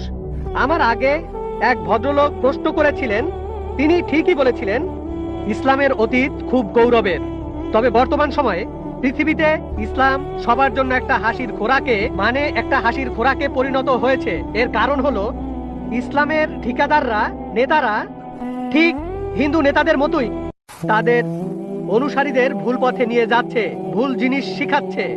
কোনো হিন্দু ভাই যদি কোনো মুসলিমকে রক্ত দেয় সে হয়তো বেঁচে যাবে, যদি কোনো হিন্দু কোনো একজন মুসলিমকে রক্ত দেয় তাহলে তার জীবন বাঁচলো। এখানে এটা কি হতে পারে? যেহেতু হিন্দু রক্ত নিয়েছে তাই সে হিন্দু হয়ে যাবে? এটা আমার প্রথম প্রশ্ন। প্লিজ আরেকটু সময় দিন, আমার আরেকটা প্রশ্ন আছে। এখানে ধরেন যার জীবন বাঁচলো সে তো দোয়া করবে, আসো বাবা আসো, আমার জীবন বাঁচিয়েছো। রক্তের বিভিন্ন গ্রুপ আছে, এ পজিটিভ, বি পজিটিভ, এখানে তো জীবন বাঁচানোর প্রশ্ন। এখানে কি ধর্মের গুরুত্বটা বেশি? এটাই প্রথম প্রশ্ন। আর এখানকার লোকজন আত্মাকে চিনতে চায় না, বস্তুর চাহিদা মিটলেই তারা খুশি। ইসলাম সবাইকে ভালোবাসার কথা বলে, সব ধর্মই ভালোবাসার কথা বলে, কিন্তু ইসলাম ধর্ম সেই ভালোবাসা অর্জনের কথা বলে, কিভাবে ভালোবাসা অর্জন করতে হবে। এই জন্য ইসলামে জাকাত আছে। এই জাকাত গরিব মানুষদের সাহায্য করা, প্রতিবেশীকে সাহায্য করা, গরিবের মেয়ে বিয়ে হচ্ছে না, বিয়ে দিয়ে দাও, গরিবকে সাহায্য করা। অন্য কোনো ধর্ম ইসলামের মতো এত মহান নয়, এটা খুবই মহান ধর্ম। দুর্ভাগ্যের কথা, বাস্তব এর কোনো প্রয়োগ হচ্ছে না। তাই আগের ভদ্রলোক বললেন মাদ্রাসাগুলো স্বচ্ছ হওয়া উচিত। সত্যি বলতে আপনারা ধর্মীয় নেতাদের বোকামির কারণে ইসলাম ধর্ম উপরে উঠছে না, বরঞ্চ বরবাদ হয়ে যাচ্ছে। খ্রিস্টান ধর্ম, তারা পৃথিবীতে রাজত্ব করতে চায়, তারা ইসলামের ক্ষতি করতে চায়। ইসলামের প্রতি খ্রিস্টানদের মনোভাব বিরূপ। হিন্দু ধর্ম, তারা এখানে ঠিক থাকতে চায়, স্বাভাবিক। তাহলে এরাই হলো ধর্মীয় নেতা। তারা জানে না রূহ কি? রূহ হলো আল্লাহর দয়া। উপনিষদে আছে, ইসলামে আছে, বাইবেলে আছে। আর সব ধর্মই বলে ভালোবাসা, ইসলামও বলে। এটাই আমার প্রথম প্রশ্ন। দ্বিতীয় প্রশ্নটা হলো, হিন্দু ধর্ম নারীকে খারাপ চোখে দেখে, ইসলামও খারাপ চোখে দেখে। খ্রিস্টান ধর্ম, পৃথিবীতে নারী না থাকলে, আপনি একটু আগে একজনকে বললেন যে পুরুষ লোক বাচ্চা জন্ম দিতে পারে না। হ্যাঁ, পুরুষ লোক কোনো বাচ্চা জন্ম দিতে পারে না, বাচ্চার জন্ম দেন মা, একজন নারী। তাহলে ব্যাপারটা কি দাঁড়াচ্ছে? যে পুরুষকে জন্ম দিচ্ছে একজন নারী, সেই পুরুষই নারীকে ছোট করছে, সে হোক হিন্দু, খ্রিস্টান বা মুসলিম। এভাবে দেখবেন যে সব ধর্মেই একই রকম অবস্থা চলছে। আমরা সবাই, সব ধর্মই এখন ধ্বংসের পথে যাচ্ছে। নারীকে কোনো ধর্মই সম্মানের চোখে দেখা হয় না। পৃথিবীর সব ধর্মই নারীদেরকে সবসময় খারাপ চোখে দেখছে। এটাই আমার দ্বিতীয় প্রশ্ন। ইসলাম কি বলে যেদিন কিয়ামত হবে, তার মানে মহাপ্রলয়, ইসলাম ধর্ম কিয়ামত সম্পর্কে কি বলছে? আপনাকে ধন্যবাদ এই ছোট্ট লেকচারের জন্য, ভালো কথাগুলোর জন্য ধন্যবাদ। আপনি বললেন আমার কথা আর ইসলাম ধর্মের কথা। আমার কথা যদি বলেন, সমস্ত প্রশংসা শুধুমাত্র আল্লাহ তাআলার।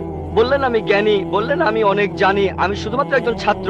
আমি নিজেকে একজন ছাত্র মনে করি ইসলাম ও অন্যান্য ধর্মের উপর। আপনি দুটো প্রশ্ন করলেন, প্রথমটা রূহ নিয়ে, তারপর নারী নিয়ে। এছাড়াও আপনি বেশ কিছু মন্তব্য করেছেন। আপনি বললেন তথাকথিত ধর্মীয় নেতারাই সমস্যা তৈরি করছে। বেশিরভাগ ব্যাপারে আমি একমত। এছাড়াও আপনি মন্তব্য করলেন যে ইসলামের বদনাম করা হচ্ছে, ইসলামের ধর্মীয় নেতাদের কারণে এটা হচ্ছে, ইসলামের বদনাম ছড়াচ্ছে এদের কারণেই। অন্যান্য ধর্মের ধর্মীয় নেতাদের কথা যদি বলি, তারা তাদের অনুসারীদের ধর্মগ্রন্থ পড়তে দিতে চায় না। এখন আমি যদি ইসলামের কথা বলি সামগ্রিকভাবে, আমি ইসলামের ধর্মীয় নেতাদের উপর দোষ চাপাবো না, তারা দোষী নয়। সামান্য কিছু কুলাঙ্গার থাকতে পারে, খুবই সামান্য, হাতে কোনো কয়েকজন এমন নেতা থাকতে পারে যারা ভুল পথে নিচ্ছে, কিন্তু এরা সংখ্যায় অনেক কম। মিডিয়া তাদের বেছে নেয় আর এমন ভাবে তুলে ধরে যেন ইসলামের প্রত্যেক ধর্মীয় নেতাই এরকম। তাই ইসলাম ধর্মের বিভিন্ন নেতা, বিশেষজ্ঞ, ওলামার কথা যদি বলতে হয়, তাদের ভালোবাসি, তাদের শ্রদ্ধা করি। হাতে গোনা কয়েকজন, খুবই সামান্য, তারা এরাই মানুষকে ভুল পথে নিয়ে যায়। তবে সামগ্রিকভাবে আলহামদুলিল্লাহ, তারা সব ভালো কথা বলেন, তারা ইসলামের কথা বলেন, আমরা তাদের ভালোবাসি, শ্রদ্ধা করি। অন্য ধর্মের ছবিটা আলাদা। পৃথিবীর বেশিরভাগ ধর্মীয় নেতারা, অন্য ধর্মের নেতারা, তারা এটা করে না। তারা তাদের অনুসারীদের ধর্মগ্রন্থ পড়তে দিতে চায় না। যেমন আপনি বললেন হিন্দু ধর্ম মূর্তি পূজা করতে নিষেধ করে, কিন্তু 90% হিন্দুই মূর্তি পূজা করে, কারণ এরা চায় না যে অনুসারীরা তাদের ধর্মগ্রন্থটা পড়ুক। আপনার প্রশ্নতে আসি, বললেন যে কোন হিন্দু এক মুসলিমকে রক্ত দিল, সেই মুসলিমের জীবন বাঁচলো, জীবন বাঁচানোটাই বড় কথা। এখানে সমস্যা কি? সেই মুসলিম কি হিন্দু হয়ে যায়? হিন্দুকে কোনো মুসলিম রক্ত দিলে সেই হিন্দু কি মুসলিম হয়ে যায়? আল্লাহ পবিত্র কোরআনে বলেছেন, সূরা মাইদার 32 নম্বর আয়াতে উল্লেখ করা হয়েছে, যদি কেউ কোনো মানুষের জীবন বাঁচায় যদি কোনো লোক, হোক সে মুসলিম বা অমুসলিম, অন্য কোনো মানুষের জীবন বাঁচায়, হোক মুসলিম বা অমুসলিম, তাহলে সে যেন পুরো মানুষ জাতিকে বাঁচালো। তাহলে যদি কোনো মানুষ অন্য কাউকে রক্ত দেয় আর তার জীবন বাঁচায়, মুসলিম হিন্দুকে রক্ত দিক বা হিন্দু মুসলিমকে রক্ত দিক, সে যেন পুরো মানুষ জাতিকেই বাঁচালো। আরো বলছে, যদি কেউ কোনো মানুষকে হত্যা করে আর সেটা হত্যার অপরাধ বা বিশৃঙ্খলা তৈরির অপরাধ না হয়, কিন্তু আগে একজন প্রশ্ন করেছিলেন আল্লাহ কেন আমাদের সৃষ্টি করেছেন। আমি আগেও বলেছি যে পবিত্র কোরআনের সূরা মুলকে 2 নম্বর আয়াতে উল্লেখ করা হয়েছে, আল্লাহ জি খালাকাল মাউতা ওয়াল হায়াতা, আল্লাহ সৃষ্টি করেছেন জীবন ও মৃত্যু তোমাদের পরীক্ষা করার জন্য। কারো জীবন বাঁচানো খুবই ভালো কাজ, কিন্তু কারো আখিরাত বাঁচানো সেটা আরো ভালো কাজ। আর সেজন্যই আমি আগে ডাক্তার ছিলাম। এটাই হলো শ্রেষ্ঠ পেশা, মানুষের জীবন বাঁচানো। আমি ডাক্তার হতে চেয়েছিলাম কারণ ভেবেছিলাম এটা মহান পেশা, আসলেও তাই। তবে এর চাইতেও ভালো আছে। পবিত্র কোরআনের সূরা ফুসিলাতের 33 নম্বর আয়াতে উল্লেখ করা হয়েছে, ومن أحسن قولا ممن دعا إلى الله وعمل صالحا وقال إنني من المسلمين। কথাই কে উত্তম সেই ব্যক্তির চাইতে যে আল্লাহর পথে মানুষকে আহ্বান করে, যে সৎকর্ম করে আর বলে আমি তাদের অন্তর্ভুক্ত যারা আল্লাহর কাছে আত্মসমর্পণ করে। তাই আমি একজন শরীরের ডাক্তার থেকে হয়েছি আত্মার ডাক্তার, এটা আরো ভালো পেশা। তাহলে রক্ত দিয়ে কারো জীবন বাঁচানো ভালো কথা, তবে কাউকে সত্যিটা জানানো, তার আখিরাতটা বাঁচানো আরো ভালো। আমার কাজ হলো সব মানুষের কাছে ধর্ম প্রচার করা। মুসলিমদের বলি কোরআন মেনে চলুন, অনুসরণ করুন, আর শেষ নবীকে মেনে চলুন। আমি বলি হিন্দু, খ্রিস্টান, বৌদ্ধদের যেটা কমন অন্তত সেটা মেনে নেন। আপনাদের আর আমাদের ধর্মগ্রন্থে যেটা কমন, যে কথাগুলো আলাদা সেগুলো নিয়ে পরে আলোচনা করব। যেগুলো কমন অন্তত সেগুলো মেনে নেন। আমি বাঁচাতে চাইছি তার আখিরাতকে। আখিরাতকে বাঁচানো এই ইহকালের জীবন বাঁচানোর চাইতে বেশি গুরুত্বপূর্ণ। এই জীবনটাও ভালো গুরুত্বপূর্ণ। যখন দোয়া করি দুটোর জন্য দোয়া করি, রাব্বানা আতিনা ফিদ দুনিয়া হাসানাতা ওয়া ফিল আখিরাতি হাসানাতা ওয়া কিনা আযাবান্নার। হে আল্লাহ, আমাকে এই ইহকাল ও পরকালে ভালো রাখো এবং আমাকে দোজখের আগুন থেকে রক্ষা করো। তবে পরকাল অনেক উপরে এই জীবনের চাইতে। সেজন্য কোরআনের সূরা তাহরিমের 11 নম্বর আয়াতে উল্লেখ করা হয়েছে যে ফেরাউনের স্ত্রী হযরত আসিয়া রাদিয়াল্লাহু আনহা, তিনি আল্লাহ তাআলার কাছে বলেছিলেন, হে আল্লাহ, আমি এই পৃথিবীর সমস্ত ধন সম্পদের বিনিময়ে, তিনি ছিলেন তখন পৃথিবীর সবচেয়ে ধনী মানুষের স্ত্রী, সে সময় পৃথিবীর সবচেয়ে শক্তিশালী মানুষ ছিল ফারাও। তার স্ত্রী আল্লাহর কাছে দোয়া করলেন, আমি এই পৃথিবীর সমস্ত ধন সম্পদের বিনিময়ে জান্নাতে একটি ঘর চাই তোমার কাছে। তাহলে পৃথিবীর সবচাইতে ধনী লোকের স্ত্রী তার সব সম্পদের বিনিময়ে যাচ্ছেন আখিরাত। ভাই আমার সঙ্গে একমত, মানুষকে ভালোবাসতে হবে, এটা খুব ভালো কাজ। তবে কারো পরকালের জীবন বাঁচানো সেটা আরো ভালো কাজ। আমি এখানে কি করছি? মানুষকে বলছি সাদৃশ্যগুলো দেখেন, যেগুলো কমন সেই জিনিসগুলো অন্তত মেনে চলেন, যেগুলো আলাদা সেগুলো বাদ দেন। যেটা কমন সেটা অন্তত মেনে চলেন, যে মূর্তি পূজা করা যাবে না, আল্লাহ কেবলমাত্র একজন, অন্তিম ঋষিকে মানতে হবে, তাহলে আমরা এক হবো। নাম দিয়ে কেউ কখনো মুসলিম হয় না। আব্দুল্লাহ জাকির সুলতান মুসলিম মানে যে আল্লাহর কাছে নিজের ইচ্ছাকে সমর্পণ করে। আগে এক বোনকে আমি বলেছিলাম আল্লাহর কাছে আত্মসমর্পণ করুন, এখন আপনাকেও বলছি আল্লাহর কাছে আত্মসমর্পণ করুন। আর আল্লাহর ওহী এই লাস্ট টেস্টামেন্ট, খ্রিস্টানরা বলে ওল্ড টেস্টামেন্ট আর নিউ টেস্টামেন্ট, এটা হলো আল্লাহ তাআলার লাস্ট টেস্টামেন্ট, পবিত্র কোরআন। এটার কথা আপনাদের ধর্মগ্রন্থ আছে, সেটা আপনাদের মানতে হবে। এটা বাইবেলেও আছে, সেটা মেনে চলতে হবে। আমি অনুরোধ করবো, আসেন আমরা সবাই মিলেমিশে থাকি, সবাই একসাথে থাকি আর আল্লাহ তাআলার কাছে আত্মসমর্পণ করি। মানুষ সাধারণত লেভেল জিনিসটা পছন্দ করে না, জানো লেভেলটা গুরুত্বপূর্ণ নয়। পবিত্র কোরআনের সূরা ইমরানের 19 নম্বর আয়াতে উল্লেখ করা হয়েছে, ইন্নাদ দীনা ইনদাল্লাহিল ইসলাম, আল্লাহ তাআলার কাছে একমাত্র যে ধর্মটা গ্রহণযোগ্য সেটা আল্লাহর কাছে আত্মসমর্পণ করা। যদি আল্লাহর কাছে নিজের ইচ্ছাকে সমর্পণ করেন, আপনার আখিরাত পরকালের জীবনটা বেঁচে যাবে। এবারে আপনার দ্বিতীয় প্রশ্নে আসি। নারীদের কথা বললেন যে সব ধর্মই নারীদের খারাপ চোখে দেখে, সব ধর্মই, খ্রিস্টান ধর্ম, হিন্দু ধর্ম, ইসলামের কথাও বললেন, সবাই খারাপ চোখে দেখে। খ্রিস্টানরা খারাপ চোখে দেখে, হিন্দুরা খারাপ চোখে দেখে, মুসলিমরা খারাপ চোখে দেখে। মুসলিম মানে যে আল্লাহর কাছে নিজের ইচ্ছাকে সমর্পণ করে। আর সত্যিকারের মুসলিম কোন নারীর দিকে কখনো খারাপ দৃষ্টিতে তাকাবে না। যদি কেউ করে সে মুসলিম নয়। আল্লাহ পবিত্র কোরআনে বলেছেন, সূরা নূরের 30 আয়াতে উল্লেখ করা হয়েছে, মানুষ শুধু নারীর হিজাবের কথা বলে, আল্লাহ তাআলা পবিত্র কোরআনে প্রথমে বলেছেন পুরুষের হিজাবের কথা। মুমিন পুরুষদের বলো তারা যেন দৃষ্টি সংযত আর লজ্জাস্থান হেফাজত করে। যখন কোনো পুরুষ কোনো নারীর দিকে তাকাবে, তখন তার মনে, সেই পুরুষের মনে কোনো খারাপ চিন্তা আসলে সে দৃষ্টি নিচু করবে। আপনাদের বেদেও কথা আছে, যদি আপনি ঋগ্বেদ পড়েন 8 নম্বর গ্রন্থ 33 নম্বর অনুচ্ছেদের 19 নম্বর মন্ত্র, ব্রাহ্ম তোমাদের নারী বানিয়েছেন, সুতরাং দৃষ্টি নিচু করো আর মাথার উপরে কাপড় দাও। হিন্দু ধর্মগ্রন্থ নারীদের শ্রদ্ধা করে, তবে সেই ধর্মগ্রন্থে এমন কথাও আছে যেগুলো নারীদের ছোট করেছে, সেগুলো বলতে চায় না। যদি মনুস্মৃতি পড়েন, সেখানে নারীদের বিরুদ্ধে অনেক কথা আছে, সেগুলো আমি এখানে বলতে চাই না, কারণ আমি চাই না কেউ বলুক ডক্টর জাকির নায়েক হিন্দু ধর্মের সমালোচনা করছেন। পবিত্র বাইবেলেও নারীদের সম্পর্কে ভালো কথা আছে, আবার খারাপ কথাও আছে। ভালো কথাগুলো এখানে বলতে পারি, খারাপ কথাগুলো বলতে চাচ্ছি না। আমি চ্যালেঞ্জ করছি, কেউ আমাকে পবিত্র কোরআনের এমন একটা কথা দেখান যেটা নারীদের বিরুদ্ধে বলেছে। নারীদের বিরুদ্ধে একটা সহিহ হাদিস দেখান যেটা নারীদের বিরুদ্ধে বলেছে। হ্যাঁ, প্রত্যেক সম্প্রদায়ে কিছু কুলাঙ্গার দেখতে পাবেন। এমন কিছু মুসলিম হয়তো আছে যারা শুধু নামেই মুসলিম, তারা মেয়েদের দিকে তাকাতে পারে, মেয়েদের উত্তক্ত করতে পারে, তবে তারা সত্যিকারের মুসলিম নয়। আপনি বললেন যে ইসলাম আর মুসলিমরা মেয়েদের খারাপ চোখে দেখে। যদি এই কথাটা বলে থাকেন, ভুল বলেছেন। যদি হিন্দু ধর্মগ্রন্থের সেই কথাগুলোর উদ্ধৃতি দিয়ে বলেন যে হিন্দু ধর্ম নারীদের বিরুদ্ধে কথা বলে, আমি বিভিন্ন ধর্মের উপর একজন ছাত্র হিসেবে কথাটা মেনে নেব যে হ্যাঁ, আপনি মনুস্মৃতি সেই অনুচ্ছেদগুলোর কথা বলছেন যেগুলো নারীদের বিরুদ্ধে বলে। যদি বাইবেলে নারীদের বিরুদ্ধে বলা কথাগুলোর উদ্ধৃতি দেন, হ্যাঁ, সেগুলো তো বাইবেলে লেখা আছে। তবে আমি চ্যালেঞ্জ করছি, পবিত্র কোরআনে এমন মাত্র একটা আয়াত দেখান যেখানে নারীদের বিরুদ্ধে কথা বলে। এমন মাত্র একটা সহিহ হাদিস দেখান, আমাদের নবী সাল্লাল্লাহু আলাইহি ওয়াসাল্লামের মাত্র একটা কথা দেখান যেটা নারীদের বিরুদ্ধে বলেছে। সত্যি বলতে মুহাম্মদ সাল্লাল্লাহু আলাইহি ওয়াসাল্লাম হলেন পৃথিবীর প্রথম মানুষ যিনি নারীদের উপরে তুলেছেন আর তাদের সমান অধিকার দিয়েছেন। আমি একটা লেকচার দিয়েছিলাম ইসলামে নারীর অধিকার, এছাড়াও আরেকটা লেকচার ইসলাম এবং অন্যান্য ধর্মের নারীর অধিকার আমি সেখানে দেখিয়েছি। তাই আপনি যখন বললেন ইসলাম নারীদের অসম্মান করে, কথাটা ঠিক নয়। তবে আমি ইসলাম সম্পর্কে এই কথা বলিনি। ইসলাম সবসময় নারীদেরকে মর্যাদা দিয়েছে। মুসলিমরা এই কাজটা করেছে, যে তারা মুসলিমরা এই কাজ করছে। আর হিন্দু বা খ্রিস্টান এরাও নারীদের ছোট চোখে দেখে। ইসলাম কখনো এটা করে না। ধন্যবাদ আপনাকে, অনেক ধন্যবাদ ভাই, আপনাকে অনেক ধন্যবাদ। আমি একথাই বলেছি। তবে মুসলিমরা দুর্ভাগ্যজনকভাবে ইসলামের অনুসারীরা এই জিনিসটা প্রয়োগ করে না। হ্যাঁ ভাই, আমি আপনার সঙ্গে একমত। আমি বলেছিলাম কিছু লোক এমন, এখন ধরেন মার্সিডিজ গাড়ি কত ভালো এটা জানার জন্য যদি ড্রাইভারের সিটে কোনো আনারি লোককে বসান আর সেই ড্রাইভার যদি গাড়িটা অ্যাক্সিডেন্ট করে, কাকে দোষ দেবেন? গাড়ি না ড্রাইভারকে? ড্রাইভারকে দোষ দেবেন। মার্সিডিজ গাড়ি কত ভালো এটা জানতে যদি চান, চেক করেন সেখানে কি কি আছে, এভারেজ স্পিড কেমন, পিকআপটা কেমন, গিয়ার রেশিও কেমন, নিরাপত্তা ব্যবস্থাগুলো কি কি। তাহলে ইসলামকে বিচার করতে চাইলে পবিত্র কোরআন আর সহিহ হাদিস পড়েন। মুসলিমদের দেখবেন না। যদি গাড়িকে পরীক্ষা করতে চান তাহলে আপনি ড্রাইভারের সিটে পাকা ড্রাইভারকে বসান। শ্রেষ্ঠ মুসলিমের দৃষ্টান্ত নবীজি সাল্লাল্লাহু আলাইহি ওয়াসাল্লাম।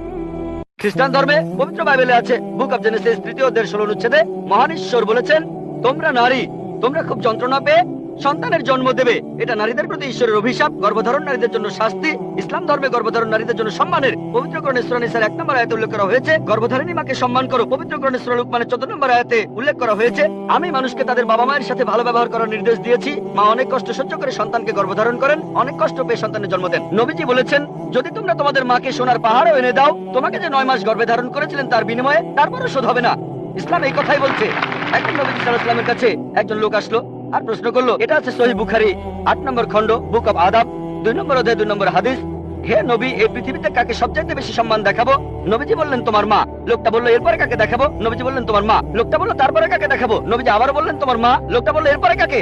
তখন নবীজি বললেন, তোমার বাবা। তার মানে 75%, 4 ভাগের 3 ভাগ পাচ্ছেন মা, 1 ভাগ 25% সেটা পাচ্ছেন বাবা। এক কথায় মা গোল্ড মেডেল পাচ্ছেন, সিলভার মেডেল পাচ্ছেন, ব্রোঞ্জ মেডেলটাও পাচ্ছেন, আর বাবা একটা সান্ত্বনা পুরস্কার নিয়ে সন্তুষ্ট থাকছেন। ইসলাম আমাদের এমনটাই শেখায়। তবে আপনার কথা মানি, পশ্চিমা বিশ্ব নারীদের ছোট করছে। পশ্চিমা বিশ্ব নারীদের স্বাধীনতার কথা বলে, আসলে তারা স্বাধীনতার কথা বলে নারীদের শারীরিক অত্যাচার করে, তাদের সম্মান কেড়ে নেয়, আত্মার অবমাননা করে। পশ্চিমা বিশ্ব বলে তারা নারীদের উঁচুতে বসিয়েছে, আসলে নিচে নামিয়েছে। তাদেরকে বানিয়েছে উপপত্নী, রক্ষিতা আর সমাজের প্রজাপতি, যারা রয়েছে আর্ট আর কালচারের রঙিন পর্দার আড়ালে। আর্ট আর কালচারের দোহাই দিয়ে তারা কি করছে? তাদের মেয়েদের বিক্রি করছে তাদের মায়েদের। তারা নাকি মেয়েদের উপরে তুলছে। সাধারণত বেশিরভাগ অ্যাডেই দেখবেন নারী আছে, অন্যটার সাথে নারীর হয়তো কোনো সম্পর্কই নেই। মোটরসাইকেলে বেশিরভাগ অ্যাডে দেখবেন মেয়ে আছে। কতজন মেয়ে মোটরসাইকেল চালায়? কতজন? কিন্তু অ্যাডে মেয়ে থাকবেই। তারপর মোটর গাড়ির অ্যাডে, সেখানেও মেয়েদের দেখবেন।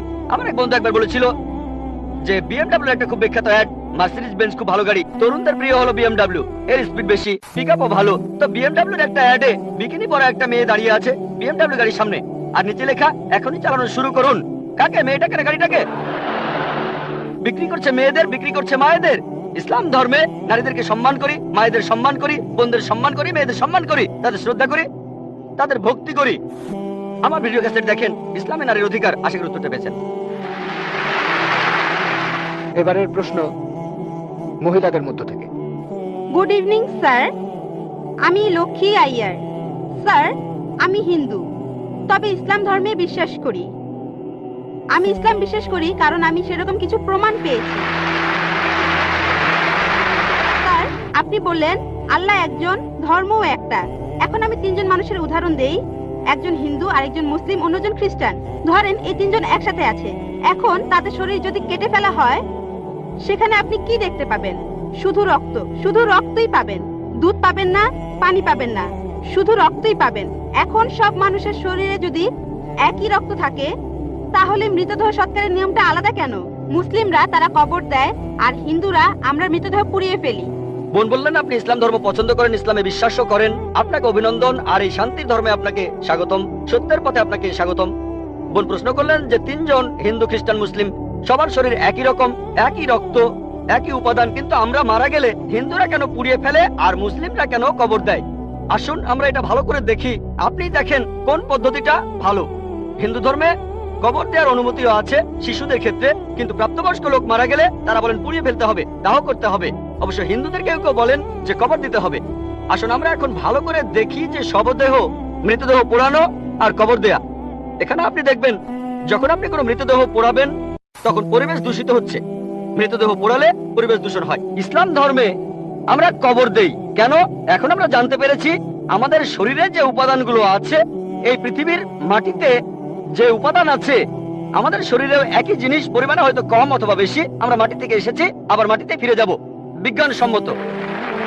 এটা হচ্ছে 1 নম্বর পয়েন্ট। দাহ করলে আগুন ধরানো হয়, পরিবেশ দূষিত হয়। ইসলাম অনুযায়ী আমরা কবর দেই আর জমি উর্বর হয়, পোড়ানো হয় না বলে পরিবেশ দূষিত হয় না। 2 নম্বর পয়েন্ট, মৃতদেহ পোড়াতে গেলে আপনাকে গাছ কাটতে হবে, গাছপালা কমে যাবে, পরিবেশের অবস্থা তখন খারাপ হয়ে যাবে। ইসলাম অনুযায়ী আমরা কবর দেই, জমি উর্বর হয়, আরো গাছ জন্মায়, এটা তখন হয়ে যায় সার। এখানে গাছ কাটা দরকার নেই, পরিবেশের জন্য ভালো। আমাদের সরকার এখন বলে গাছ কাটবেন না। গাছ না কাটলে মৃতদেহগুলো পোড়াবেন কিভাবে? 3 নম্বর পয়েন্ট, পোড়ালে খরচ বেশি। ইন্ডিয়ার পরিসংখ্যান অনুযায়ী প্রতি বছর হাজার হাজার লক্ষ লক্ষ কোটি টাকা খরচ হয়ে যাচ্ছে।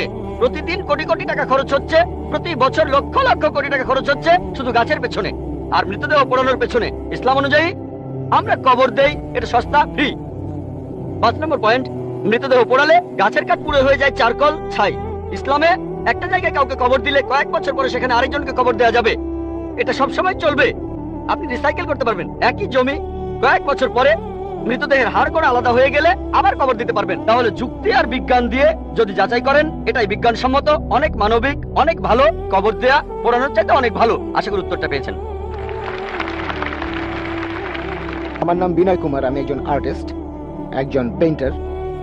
আপনাকে আমি একটা প্রশ্ন করব যে আপনার ওয়েবসাইটে 2টা যুক্তি দেখিয়েছিলেন যে মোহাম্মদ বাইবেল থেকে কিছু কপি করেননি অথবা অন্য কোনো বই থেকেও কপি করেননি।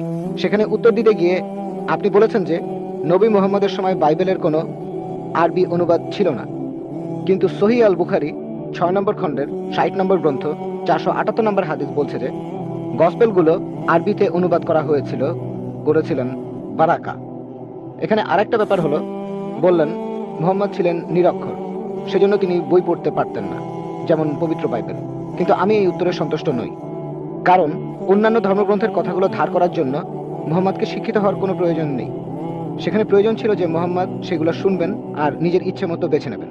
এই কথাগুলো শোনার পরে মুহাম্মদ সেগুলো সংশোধন করেছেন, তারপর তিনি ধর্মীয় আবরণে সেটাকে ঠেকে দিয়েছেন আর দাবি করেছেন এটা আল্লাহর আসমানি কিতাব। ভাই আপনি খুব সুন্দর প্রশ্ন করেছেন, আমাদের ওয়েবসাইটে গিয়েছেন শুনে খুব ভালো লাগছে।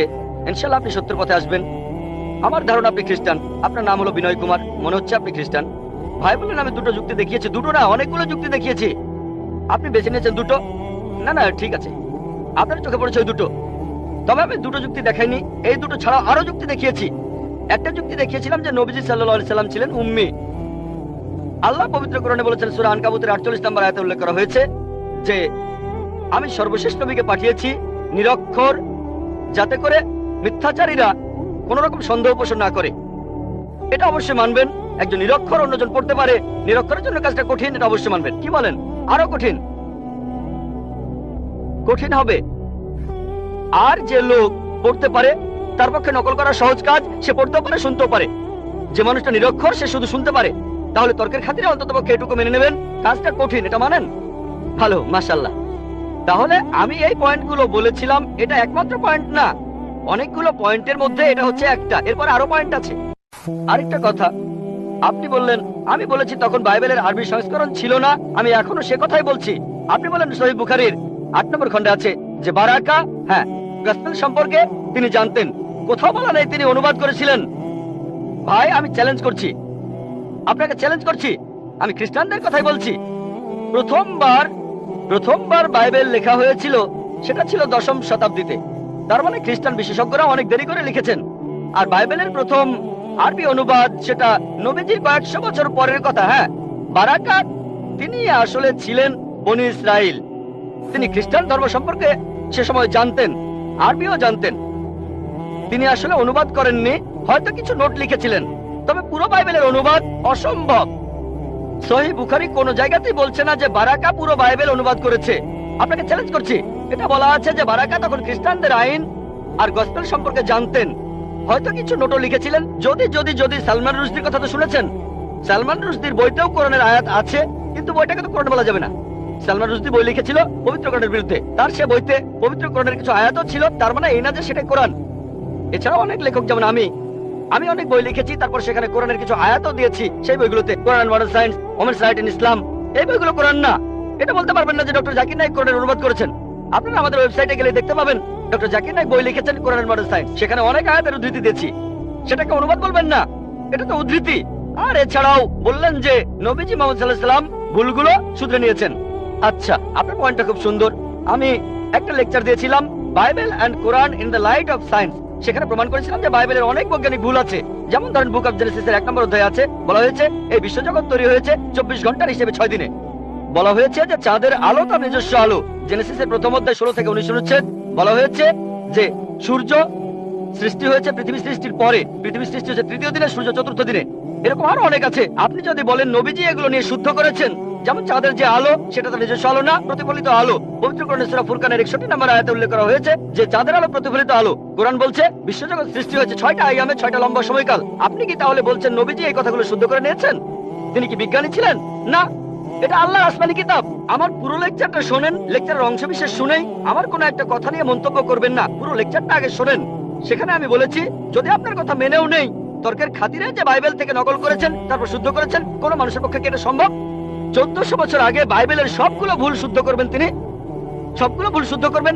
এটা অসম্ভব, অসম্ভব। এটাই প্রমাণ হয় যে তিনি এটা লেখেননি, এটা লিখেছেন আমাদের স্রষ্টা আল্লাহ তাআলা। আশা করি উত্তরটা পেয়েছেন। হ্যাঁ ভাই, প্রথমে আপনার নামটা বলেন।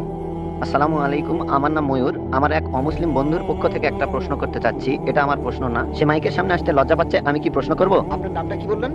ময়ূর। আমি মুসলিম হয়েছি, তবে এই প্রশ্নটা আমার এক অমুসলিম বন্ধুর। সে মাইকের সামনে আসতে চাচ্ছে না, তাই যদি অনুমতি দেন।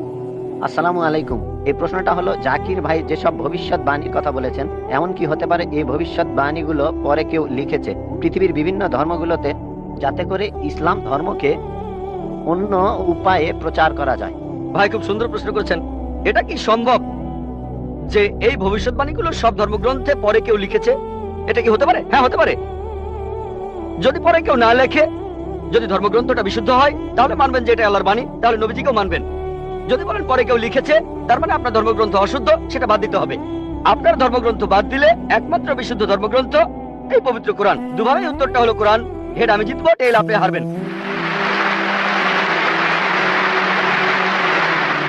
এবারে প্রশ্ন করা হচ্ছে মহিলাদের মধ্য থেকে।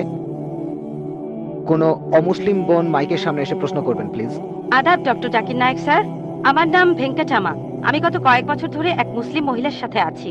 আমার প্রশ্নটা হলো, সবাই বলে কোনো ধর্মই খারাপ কথা বলে না, কিন্তু মুসলিমরা কেন অন্য ধর্মের লোকদের ইসলাম গ্রহণ করতে বলে?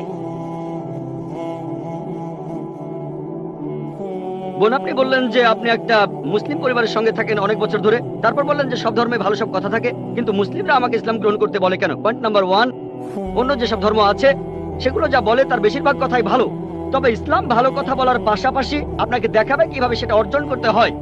আমি উদাহরণ দিয়েছি, সব ধর্মই বলে চুরি করো না, ইসলাম একই কথা বলে, তবে ইসলাম দেখিয়ে দেয় কিভাবে সেই অবস্থানে যাবেন যেখানে কেউ চুরি করে না। জাকাত দেন, সাহায্য করেন, এরপর কেউ চুরি করলে তার হাত কেটে ফেলেন, তাহলে চুরি করা বন্ধ হয়ে যাবে, কোনো অপরাধ থাকবে না। এজন্যই আমি বলেছিলাম যে ইসলাম ভালো কথা বলার পাশাপাশি আপনাকে দেখিয়ে দেবে কিভাবে সেটা অর্জন করতে হয়। 2 নম্বর পয়েন্ট, আমি বিভিন্ন ধর্মের একজন ছাত্র হিসেবে বলছি, যদি আপনি হিন্দু ধর্মগ্রন্থগুলো মেনে চলেন, মনে হয় আপনি হিন্দু, যদি হিন্দু ধর্মগ্রন্থগুলো মেনে চলেন, যদি একজন ভালো হিন্দু হন, আপনাদের ধর্মগ্রন্থ বলছে ঈশ্বর মাত্র একজন। আমার লেকচারে অনেক হিন্দু ধর্মগ্রন্থের উদ্ধৃতি দিয়েছি, এক ঈশ্বর।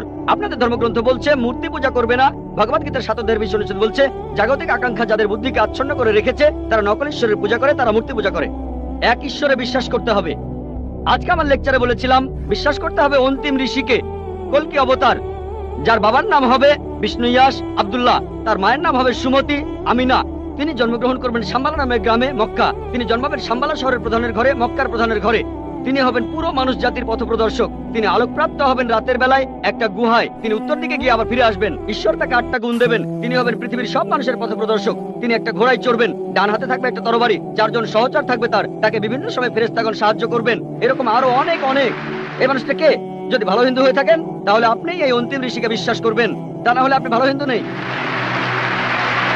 যদি ভালো হিন্দু হয়ে থাকেন তাহলে এক ঈশ্বর বিশ্বাস করবেন, তাহলে আপনি মূর্তি পূজা করবেন না। নাতাস্তি প্রতিমা আস্তি, মহান ঈশ্বর, তার কোনো প্রতিমা নেই, তার কোনো প্রতিমূর্তি নেই, তার কোনো ছবি নেই, তার কোনো ফটোগ্রাফ নেই, তার কোনো ভাস্কর্য নেই। আর আমি বিতর্ক করেছি পণ্ডিতদের সাথে, হিন্দু পণ্ডিত, উনারা শঙ্করাচার্য অনেক, সেখানে আমি কথা বলেছি। কোন শঙ্করাচার্যই আমাকে বলেননি ভাই আপনি ভুল বলেছেন, কেউ না। একটা বিতর্ক করেছিলাম শ্রী শ্রী রবিশঙ্করের সাথে 21শে জানুয়ারিতে। তিনি ইন্ডিয়ায় হিন্দুদের মাঝে খুবই জনপ্রিয় গুরু, আর্ট অফ লিভিং। আমি তাকে বলেছিলাম আর্ট অফ লিভিং এর শ্রেষ্ঠ বই হলো এই পবিত্র কোরআন। আমি তাকে মুসলিমদের আর্ট অফ লিভিং এ আমন্ত্রণ জানিয়েছিলাম। আমরা সংখ্যায় এখন 130 কোটি, 130 কোটি মুসলিম। আমি তাকে আমন্ত্রণ জানিয়েছিলাম যদি তিনি ধর্মগ্রন্থগুলো মানেন, তিনি বেদের উপরে একজন বিশেষজ্ঞ, তাকে এটা মানতেই হবে। একইভাবে বোন, আপনাকে বুঝতে হবে অন্য সব ধর্মগ্রন্থগুলো হয়তো আল্লাহর বাণী আপনি বলছেন, সময় বদলানোর সাথে সাথে সেগুলোও কিন্তু বদলে গেছে। স্বামী বিবেকানন্দ বলেছেন বেদের 99%ই হারিয়ে গেছে, বাকি যে 1% আছে সেটা আমাদের কঠোরভাবে মানতে হবে। কঠোরভাবে মানে অন্তিম ঋষিকেও মানতে হবে। তাহলে কঠোরভাবে মানলে আপনি মুহাম্মদ সাল্লাল্লাহু আলাইহি ওয়াসাল্লামকে মানবেন, আপনি কোরআনকেও মানবেন। আর আমি আপনাকে এখানে আমন্ত্রণ জানাচ্ছি, এই শান্তির ধর্মে আমন্ত্রণ জানাচ্ছি, যাতে করে আপনি আল্লাহর কাছাকাছি আসতে পারেন। এবারের প্রশ্ন বাম দিকের মাইক থেকে। গুড ইভিনিং, আমি একটা প্রশ্ন করব, তার আগে বলে নেই আমার নাম রমেশ কুমার, নয়াদিল্লি থেকে এসেছি, পেশায় একজন ধর্মযাজক। ভাই, আপনার লেকচারে আপনি বললেন কোরআন হলো চূড়ান্ত। আচ্ছা, কিন্তু আমার একটা প্রশ্ন আছে যে ইয়ামামার যুদ্ধে সে সময় কোরআনের অনেক হাফেজ মারা গিয়েছিলেন। অনেকে মনে করেন যে আবু বক্করের সময় পবিত্র কোরআন হারিয়ে গেছে। আর সহিহ আল বুখারীর 6 নম্বর খণ্ডের 510 নম্বর হাদিস বলছে, যখন ইসলামের 3য় খলিফা তিনি যখন হারেমিয়ার লোকদের সাথে যুদ্ধ করছিলেন, আর সে সময় তিনি পবিত্র কোরআনের কিছু আলাদা সংস্করণ পেলেন, তখন ওসমান কোরআন লিখলেন। আর একটা কথা, আল্লাহ পবিত্র কোরআনে বলেছেন 15:9, আমি কোরআন অবতীর্ণ করেছি, আমি সংরক্ষণ করব। কিন্তু কোরআন সংরক্ষিত হয়নি। আমি জানতে চাই যে কোরআন কখন বিকৃত হয়েছে, কেন বিকৃত হয়েছে, কোথায় বিকৃত হয়েছে, কে এটাকে বিকৃত করেছে, কখন বিকৃত হয়েছে, প্লিজ মন্তব্য করুন। ভাই, আপনি প্রশ্ন করলেন, আপনি পবিত্র কোরআনের সূরা হিজরের 9 নম্বর আয়াতের উদ্ধৃতি দিলেন, যেখানে আল্লাহ তাআলা বলেছেন যে আমি কোরআন অবতীর্ণ করেছি আর আমি সংরক্ষণ করব। তাহলে কোরআন বলছে যে কোরআন বিকৃত হয়নি, আল্লাহ বলেছেন কোরআন বিশুদ্ধ। তাহলে সহিহ বুখারী কেন বলছে যে কোরআন হারিয়ে গেছে? হযরত আবু বকরের সময়ে 3য় খলিফা হযরত ওসমান আসলেন, তিনি কোরআনের অনেক সংস্করণ পেলেন, তারপরে এটা কিভাবে হলো? ভাই, সহিহ বুখারী যে কথাটা বলছেন সেটা ঠিক, যেটা হযরত ওসমান রাদিয়াল্লাহু আনহু পেয়েছিলেন সেটা বিভিন্ন বাচনভঙ্গি। যেমন ইংরেজি ভাষায় দেখবেন অনেক বাচনভঙ্গি আছে। একই ইংরেজি সাউথ ইন্ডিয়ানরা একভাবে বলে হোয়াট ইজ ইউর নেম, কোন ইংরেজি লোক হোয়াটস ইউর নেম। হায়দ্রাবাদীদের বাচনভঙ্গিটা আলাদা, আমি সেভাবে বলতে পারবো। হিন্দি স্টাইলটা একরকম। আমার স্ত্রী বলছিল যে তুমি হায়দ্রাবাদী স্টাইলে লেকচার দাও না কেন, উর্দু স্টাইলে। নাকো। বোম্বেতে আমরা নাকো বলি না, বোম্বেতে আমরা বলি আয়েঙ্গা, খায়েঙ্গা, জায়েঙ্গা, পিয়েঙ্গা। একবার আমাকে বোম্বের এক ভাই বলেছিলেন আয়েঙ্গা জায়েঙ্গা ছিল আসলে গতকাল। তাহলে এক এক জায়গার বাচনভঙ্গি হচ্ছে এক এক রকম। সেই একইভাবে হযরত ওসমানের সময়ে আরবি ভাষায় হযরত ওসমান দেখলেন অনেক বাচনভঙ্গি। আমাদের নবীজির অনুমতি দিয়েছিলেন 7টা বাচনভঙ্গির। তাহলে উচ্চারণ করতে গিয়ে ভুল হয়েছিল। এই ভুলগুলো দেখে হযরত ওসমান বললেন এটাকে চূড়ান্ত করো, আর আমরা এখানে শুদ্ধভাবে উচ্চারণ করব। তাহলে বুঝতে পারলেন যে তিনি বাচনভঙ্গি শুদ্ধ করেছেন। যদি কেউ বলে হোয়াট ইজ ইউর নেম, কোন ইংরেজি বলবে এ আর কেমন ইংরেজি, what is your name, what's your name. American বাচনভঙ্গি আলাদা, ব্রিটিশ বাচনভঙ্গি আলাদা, নিউজিল্যান্ডেরটা আলাদা। কিছু গ্রহণযোগ্য, কিছু গ্রহণযোগ্য না, এটা হলো কারণগুলোর একটা। তিনি সংশোধন করেছিলেন বাচনভঙ্গি। 2 নম্বর, আমাদের নবীজি সাল্লাল্লাহু আলাইহি সাল্লাম যখন কোরআন নাজিল হতো তার সাথে লেখক থাকতো। নবীজি সেই সব লেখকদের তিনি যা শুনেছেন সেগুলো বলতেন, সাহাবাগণ লিখে নিতেন, নবীজি আবার চেক করতেন। এভাবে যায়েদ বিন সাবিত রাদিয়াল্লাহু আনহু তিনি ছিলেন প্রধান লেখক, আরো অনেকে ছিলেন। এছাড়াও অনেক সাহাবী নবীজির কাছে আয়াতগুলো শুনতেন, তারপর বাসায় গিয়ে মনে আছে সেটা লিখে ফেলতেন। এখানে ধরেন কেউ আমার লেকচার শুনলো, তারপর বাসায় গিয়ে লিখলো, সেটা ঠিকও হতে পারে, ভুলও হতে পারে, অবিকল আমার মতো হবে না। তবে আমি যদি চেক করে সেখানে কিছু নোট দেই, এটা লেখেন, আরেকবার পড়েন, এটা ভুল হয়েছে, শুধরে নেন, তাহলে কোরআনের যে কপিটা আমাদের নবীজির কাছে ছিল সেটা চেক করেছিলেন তিনি নিজেই যখন জীবিত ছিলেন। এটা দেয়া হয়েছিল তার স্ত্রী বিবি হাফসা রাদিয়াল্লাহু আনহার কাছে, তিনি ছিলেন হযরত ওমর রাদিয়াল্লাহু আনহুর মেয়ে। এটা বিবি হাফসার কাছে ছিল। পরে মানুষজন নিজে থেকেই লেখা শুরু করলো, তাদের স্মৃতি থেকে সেখানে ভুল হওয়াটাই স্বাভাবিক। পবিত্র কোরআন কিন্তু ভুল নয়, যদিও সেখানে বেশ কিছু লোকের লেখা নোট ছিল। হযরত ওসমান বললেন, এখন তো মানুষ ভুল বুঝতে শুরু করবে যে এগুলোই আসল কোরআন, এখন আমি কোরআনের সঠিক কপি করব, তারপর পৃথিবীর বিভিন্ন প্রান্তে সেটাকে ছড়িয়ে দেব, আর মুসলিমরা বুঝতে পারবে যে এটাই হলো আসল। কোরআনে পরিবর্তন হয়নি, মানুষজন বিভিন্ন নোট লেখা শুরু করলো, অন্যরা বুঝতে পারতো না যে এটাই শুদ্ধ কোরআন নাকি ভুল কোরআন। আর তৃতীয় খলিফা হযরত ওসমান রাদিয়াল্লাহু আনহু তিনি কি করলেন, একটা কমিটি বানালেন সাহাবাগণকে নিয়ে, তারপর অরিজিনালটা থেকে কপি করলেন আর পৃথিবীর বিভিন্ন প্রান্তে ছড়িয়ে দিলেন। এরকম একটা কপি আছে এখনো তাশখন্দে।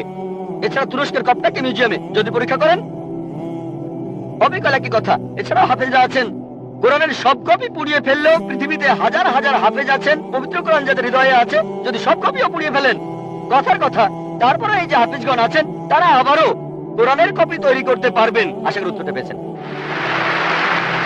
কোন অমুসলিম বোন?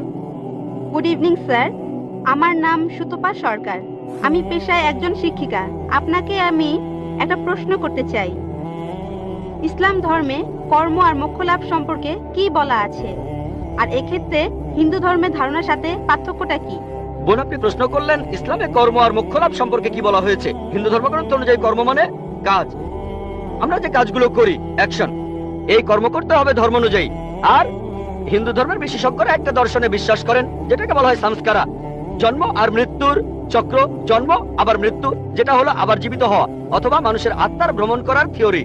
তারা বিশ্বাস করে আপনি যেরকম কর্ম করবেন, যদি ভালো কাজ করেন পরবর্তী জীবনে আপনি জন্মাবেন কোন উচ্চ স্তরে, যদি খারাপ কাজ করেন পরবর্তী জীবনে আপনি জন্মাবেন কোন নিচু স্তরে। যদি ভালো কাজ করেন আপনি মানুষ হয়ে জন্মাবেন, খারাপ কাজ করলে পশু হয়ে জন্মাবেন, হয়তো ইঁদুর হবেন, বিড়াল হবেন বা তেলাপোকা হবেন। আর সেখানে যদি কিছুই না থাকে, ভালো খারাপ কিছুই না থাকে, তাহলে মোক্ষ লাভ করবেন, জন্ম মৃত্যুর চক্র থেকে বের হয়ে আসবেন। এটা হলো হিন্দু ধর্মের বিশেষজ্ঞদের দর্শন। তবে বেদে এর কোন রকম উল্লেখ নেই। বেদ হলো হিন্দুদের সর্বোচ্চ ধর্মগ্রন্থ, সেখানে উল্লেখ নেই। তারা বলতে চায় যে এই কথাগুলো ভগবদ গীতায় আছে। ভগবদ গীতায় বলা হয়েছে 2 নম্বর অধ্যায়ের 22 নম্বর অনুচ্ছেদে, যেভাবে একটা শরীর পোশাক বদলায় তারপরে নতুন পোশাক পরে, একইভাবে আত্মা নতুন শরীরে প্রবেশ করে। হিন্দু ধর্মগ্রন্থগুলোতে পুনর্জন্ম বলে একটা কথা আছে, এটা আছে ঋগ্বেদ 10 নম্বর গ্রন্থ 16 নম্বর অনুচ্ছেদের 4 ও 5 পরিচ্ছেদে। পুনর্মানে পরবর্তী, জন্ম মানে জীবন, পরবর্তী জীবন। আমরা পরের জীবনে বিশ্বাস করি যে পৃথিবীতে একবার আসবো, মাত্র একবারই আসবো। আমরা পৃথিবীতে একবার আসবো, আল্লাহর আদেশে মারা যাব, পৃথিবীতে একবারই আসবো, একবারই মারা যাব, পরবর্তীতে আখিরাতে গিয়ে আবার জীবিত হব। তাহলে ইসলাম অনুযায়ী আমরা এই পৃথিবীতে একবারই আসবো, তারপর আমরা আল্লাহর আদেশে কিয়ামতের দিনে আবার জীবিত হব। কাজের উপর নির্ভর করে বেহেশত বা দোজখে যাবেন, স্বর্গ বা নরকে, বেদ এমন কথাই বলছে। কিন্তু তারা এটা বোঝে না, হিন্দু বিশেষজ্ঞরা, যে কেন মানুষ জন্মায় বোবা হয়ে, জন্মায় অন্ধ হয়ে, কেউ গরিব হয়, আবার কেউ ধনী হয়, কেউ বা স্বাস্থ্যবান। ঈশ্বর তো কোনো অন্যায় করেন না। তাই তারা একটা দর্শন আনলো যে জন্ম মৃত্যু, আত্মার ভ্রমণ করে বেড়ানো। বেদের কোথাও এই কথার উল্লেখ নেই। এমনকি ভগবদ গীতা এমন কথা বলছে, পুরনো পোশাক বাদ দিয়ে শরীর যেমন নতুন পোশাক পরে, একইভাবে আত্মা পুরনো শরীর ছেড়ে নতুন শরীরে যায়। একবার, আমার কোনো আপত্তি নেই, একবার মারা যাবেন, একবারই পুনরুজ্জীবিত হবেন। তবে ইসলামে এই প্রশ্নটার উত্তর রয়েছে। হিন্দু বিশেষজ্ঞরা এটা বুঝতে পারে না যে ঈশ্বর কেন এমন করবেন। কিছু মানুষ জন্ম থেকে বোবা, কেউ বা স্বাস্থ্যবান, কারো হার্টের সমস্যা, কেউ গরিব আবার কেউ ধনী। ইসলাম বলে, পবিত্র কোরআনের সূরা মুলকের 2 নম্বর আয়াতে উল্লেখ করা হয়েছে, আল্লাহ জি খালাকাল মাউতা ওয়াল হায়াতা, আল্লাহ সৃষ্টি করেছেন জীবন ও মৃত্যু তোমাদেরকে পরীক্ষা করার জন্য। এই জীবনটা পরকালের জন্য পরীক্ষা। এখন কেউ হয়তো জন্মায় গরিব হয়ে, কেউ ধনী হয়ে। ধনীদের ক্ষেত্রে কোরআন বলছে তাদেরকে জাকাত দিতে হবে। যদি আপনার সঞ্চয় 85 গ্রাম স্বর্ণের চাইতে বেশি হয়, নিসাবের তুলনায় বেশি হয়, তাহলে 2.5% জাকাত প্রতি হিজরি সালে দিতে হবে। ধনীরা জাকাত দিতে পারে, নাও দিতে পারে, অর্ধেকও দিতে পারে, হয় সে 100 তে 100 পাবে অথবা 50 পেতে পারে। কোনো জাকাত না দিলে সে 0 পাবে। কিন্তু গরিব লোকের ক্ষেত্রে জাকাত দিতে হবে না, সে জাকাতের পরীক্ষায় 100 তে 100 পাবে। আমরা বলি এত গরিব লোক, কিন্তু গরিব জাকাতের পরীক্ষায় 100 তে 100 পাবে, 100 তে 100। আর আমাদের নবীজি বলেছেন ধনী লোকের জন্য বেহেশতে যাওয়া গরিব লোকের চাইতে কঠিন। ধনীরা ভাবতে পারে ও আমাকে এত জাকাত দিতে হবে, আমি দিতেও পারি আবার নাও দিতে পারি। সবচেয়ে ভালো কাজ হলেও সর্বোচ্চ পেতে পারেন 100-তে 100। গরিব লোক এখানে পুরো নম্বর পেয়েছে। তাই এক একজনের পরীক্ষা এক এক রকম। কেউ বা স্বাস্থ্যবান, আবার কেউ হয়তো সে জন্ম থেকেই অসুস্থ। এটা আমরা মানি না যে আগের জন্মের পাপের কারণে কেউ অন্ধ হয়ে জন্মেছে। এটা পরকালের জন্য পরীক্ষা। এমন না যে সে পাপ করেছে, হয়তো এটা বাবা মায়ের জন্য পরীক্ষা। পবিত্র কোরআনে সূরা আনফালের 28 নম্বর আয়াতে উল্লেখ করা হয়েছে, তোমাদের সম্পদ ও সন্তানরা তোমাদের জন্য পরীক্ষা। হয়তো আল্লাহ বাবা মাকে পরীক্ষা করছেন, হয়তো তারা ধার্মিক। আর দেখা গেল যে তাদের সন্তান একেবারে জন্ম থেকে অসুখ। দেখে কেউ হয়তো বলবে আমি আল্লাহকে বিশ্বাস করি না। যারা ইমানদার তারা বলবে এখনো আল্লাহকে বিশ্বাস করি। আল্লাহ পরীক্ষা করছেন। যত কঠিন পরীক্ষা তত বড় পুরস্কার। হয়তো আল্লাহ তাদের দেবেন জান্নাতুল ফেরদৌস। ধরেন যদি গ্রাজুয়েশন পাশ করেন, আপনি হবেন বিএ, বিএসসি বা বিকম। যদি পাশ করেন এমবিবিএস, আপনি হবেন ডাক্তার। এমবিবিএস পাশ করাটা বিকম এর চাইতে কঠিন। যত কঠিন পরীক্ষা তত দামি ডিগ্রি। আমরা মানি কেউই পাপী হয়ে জন্মায় না, প্রত্যেকে জন্মায় মাসুম হয়ে। কিন্তু হিন্দু দর্শন বলছে, বিশেষজ্ঞরা বলছে, ধর্মগ্রন্থ বলছে না। তারা বিশ্বাস করে যে এই পৃথিবীতে আসবেন, বারবার আসবেন, যদি ভালো কাজ করেন মানুষ হয়ে আসবেন, খারাপ কাজে পশু হয়ে জন্মাবেন। এই কথাটা বেদের কোথাও বলা নেই। আর আপনি যদি একটু চিন্তা করে দেখেন বোন, অপরাধের মাত্রা বাড়ছে না কমছে? বাড়ছে না কমছে? অপরাধ বাড়ছে নাকি কমছে? বাড়ছে। পৃথিবীতে মানুষের সংখ্যা বাড়ছে না কমছে? বাড়ছে। তাহলে যুক্তি বলে অপরাধের মাত্রা যদি বাড়ে, মানুষ তো তাহলে কমে যাওয়ার কথা, কিন্তু কমছে না। এতে প্রমাণ হয় যে এই দর্শনটা ভুল। বিস্তারিত জানতে চাইলে আমার ভিডিও ক্যাসেট দেখুন, হিন্দুইজম ও ইসলামের মধ্যে সাদৃশ্য। আশা করি আপনার উত্তরটা পেয়েছেন। ওয়া আখিরু দাওয়ানা আলহামদুলিল্লাহি রাব্বিল আলামিন।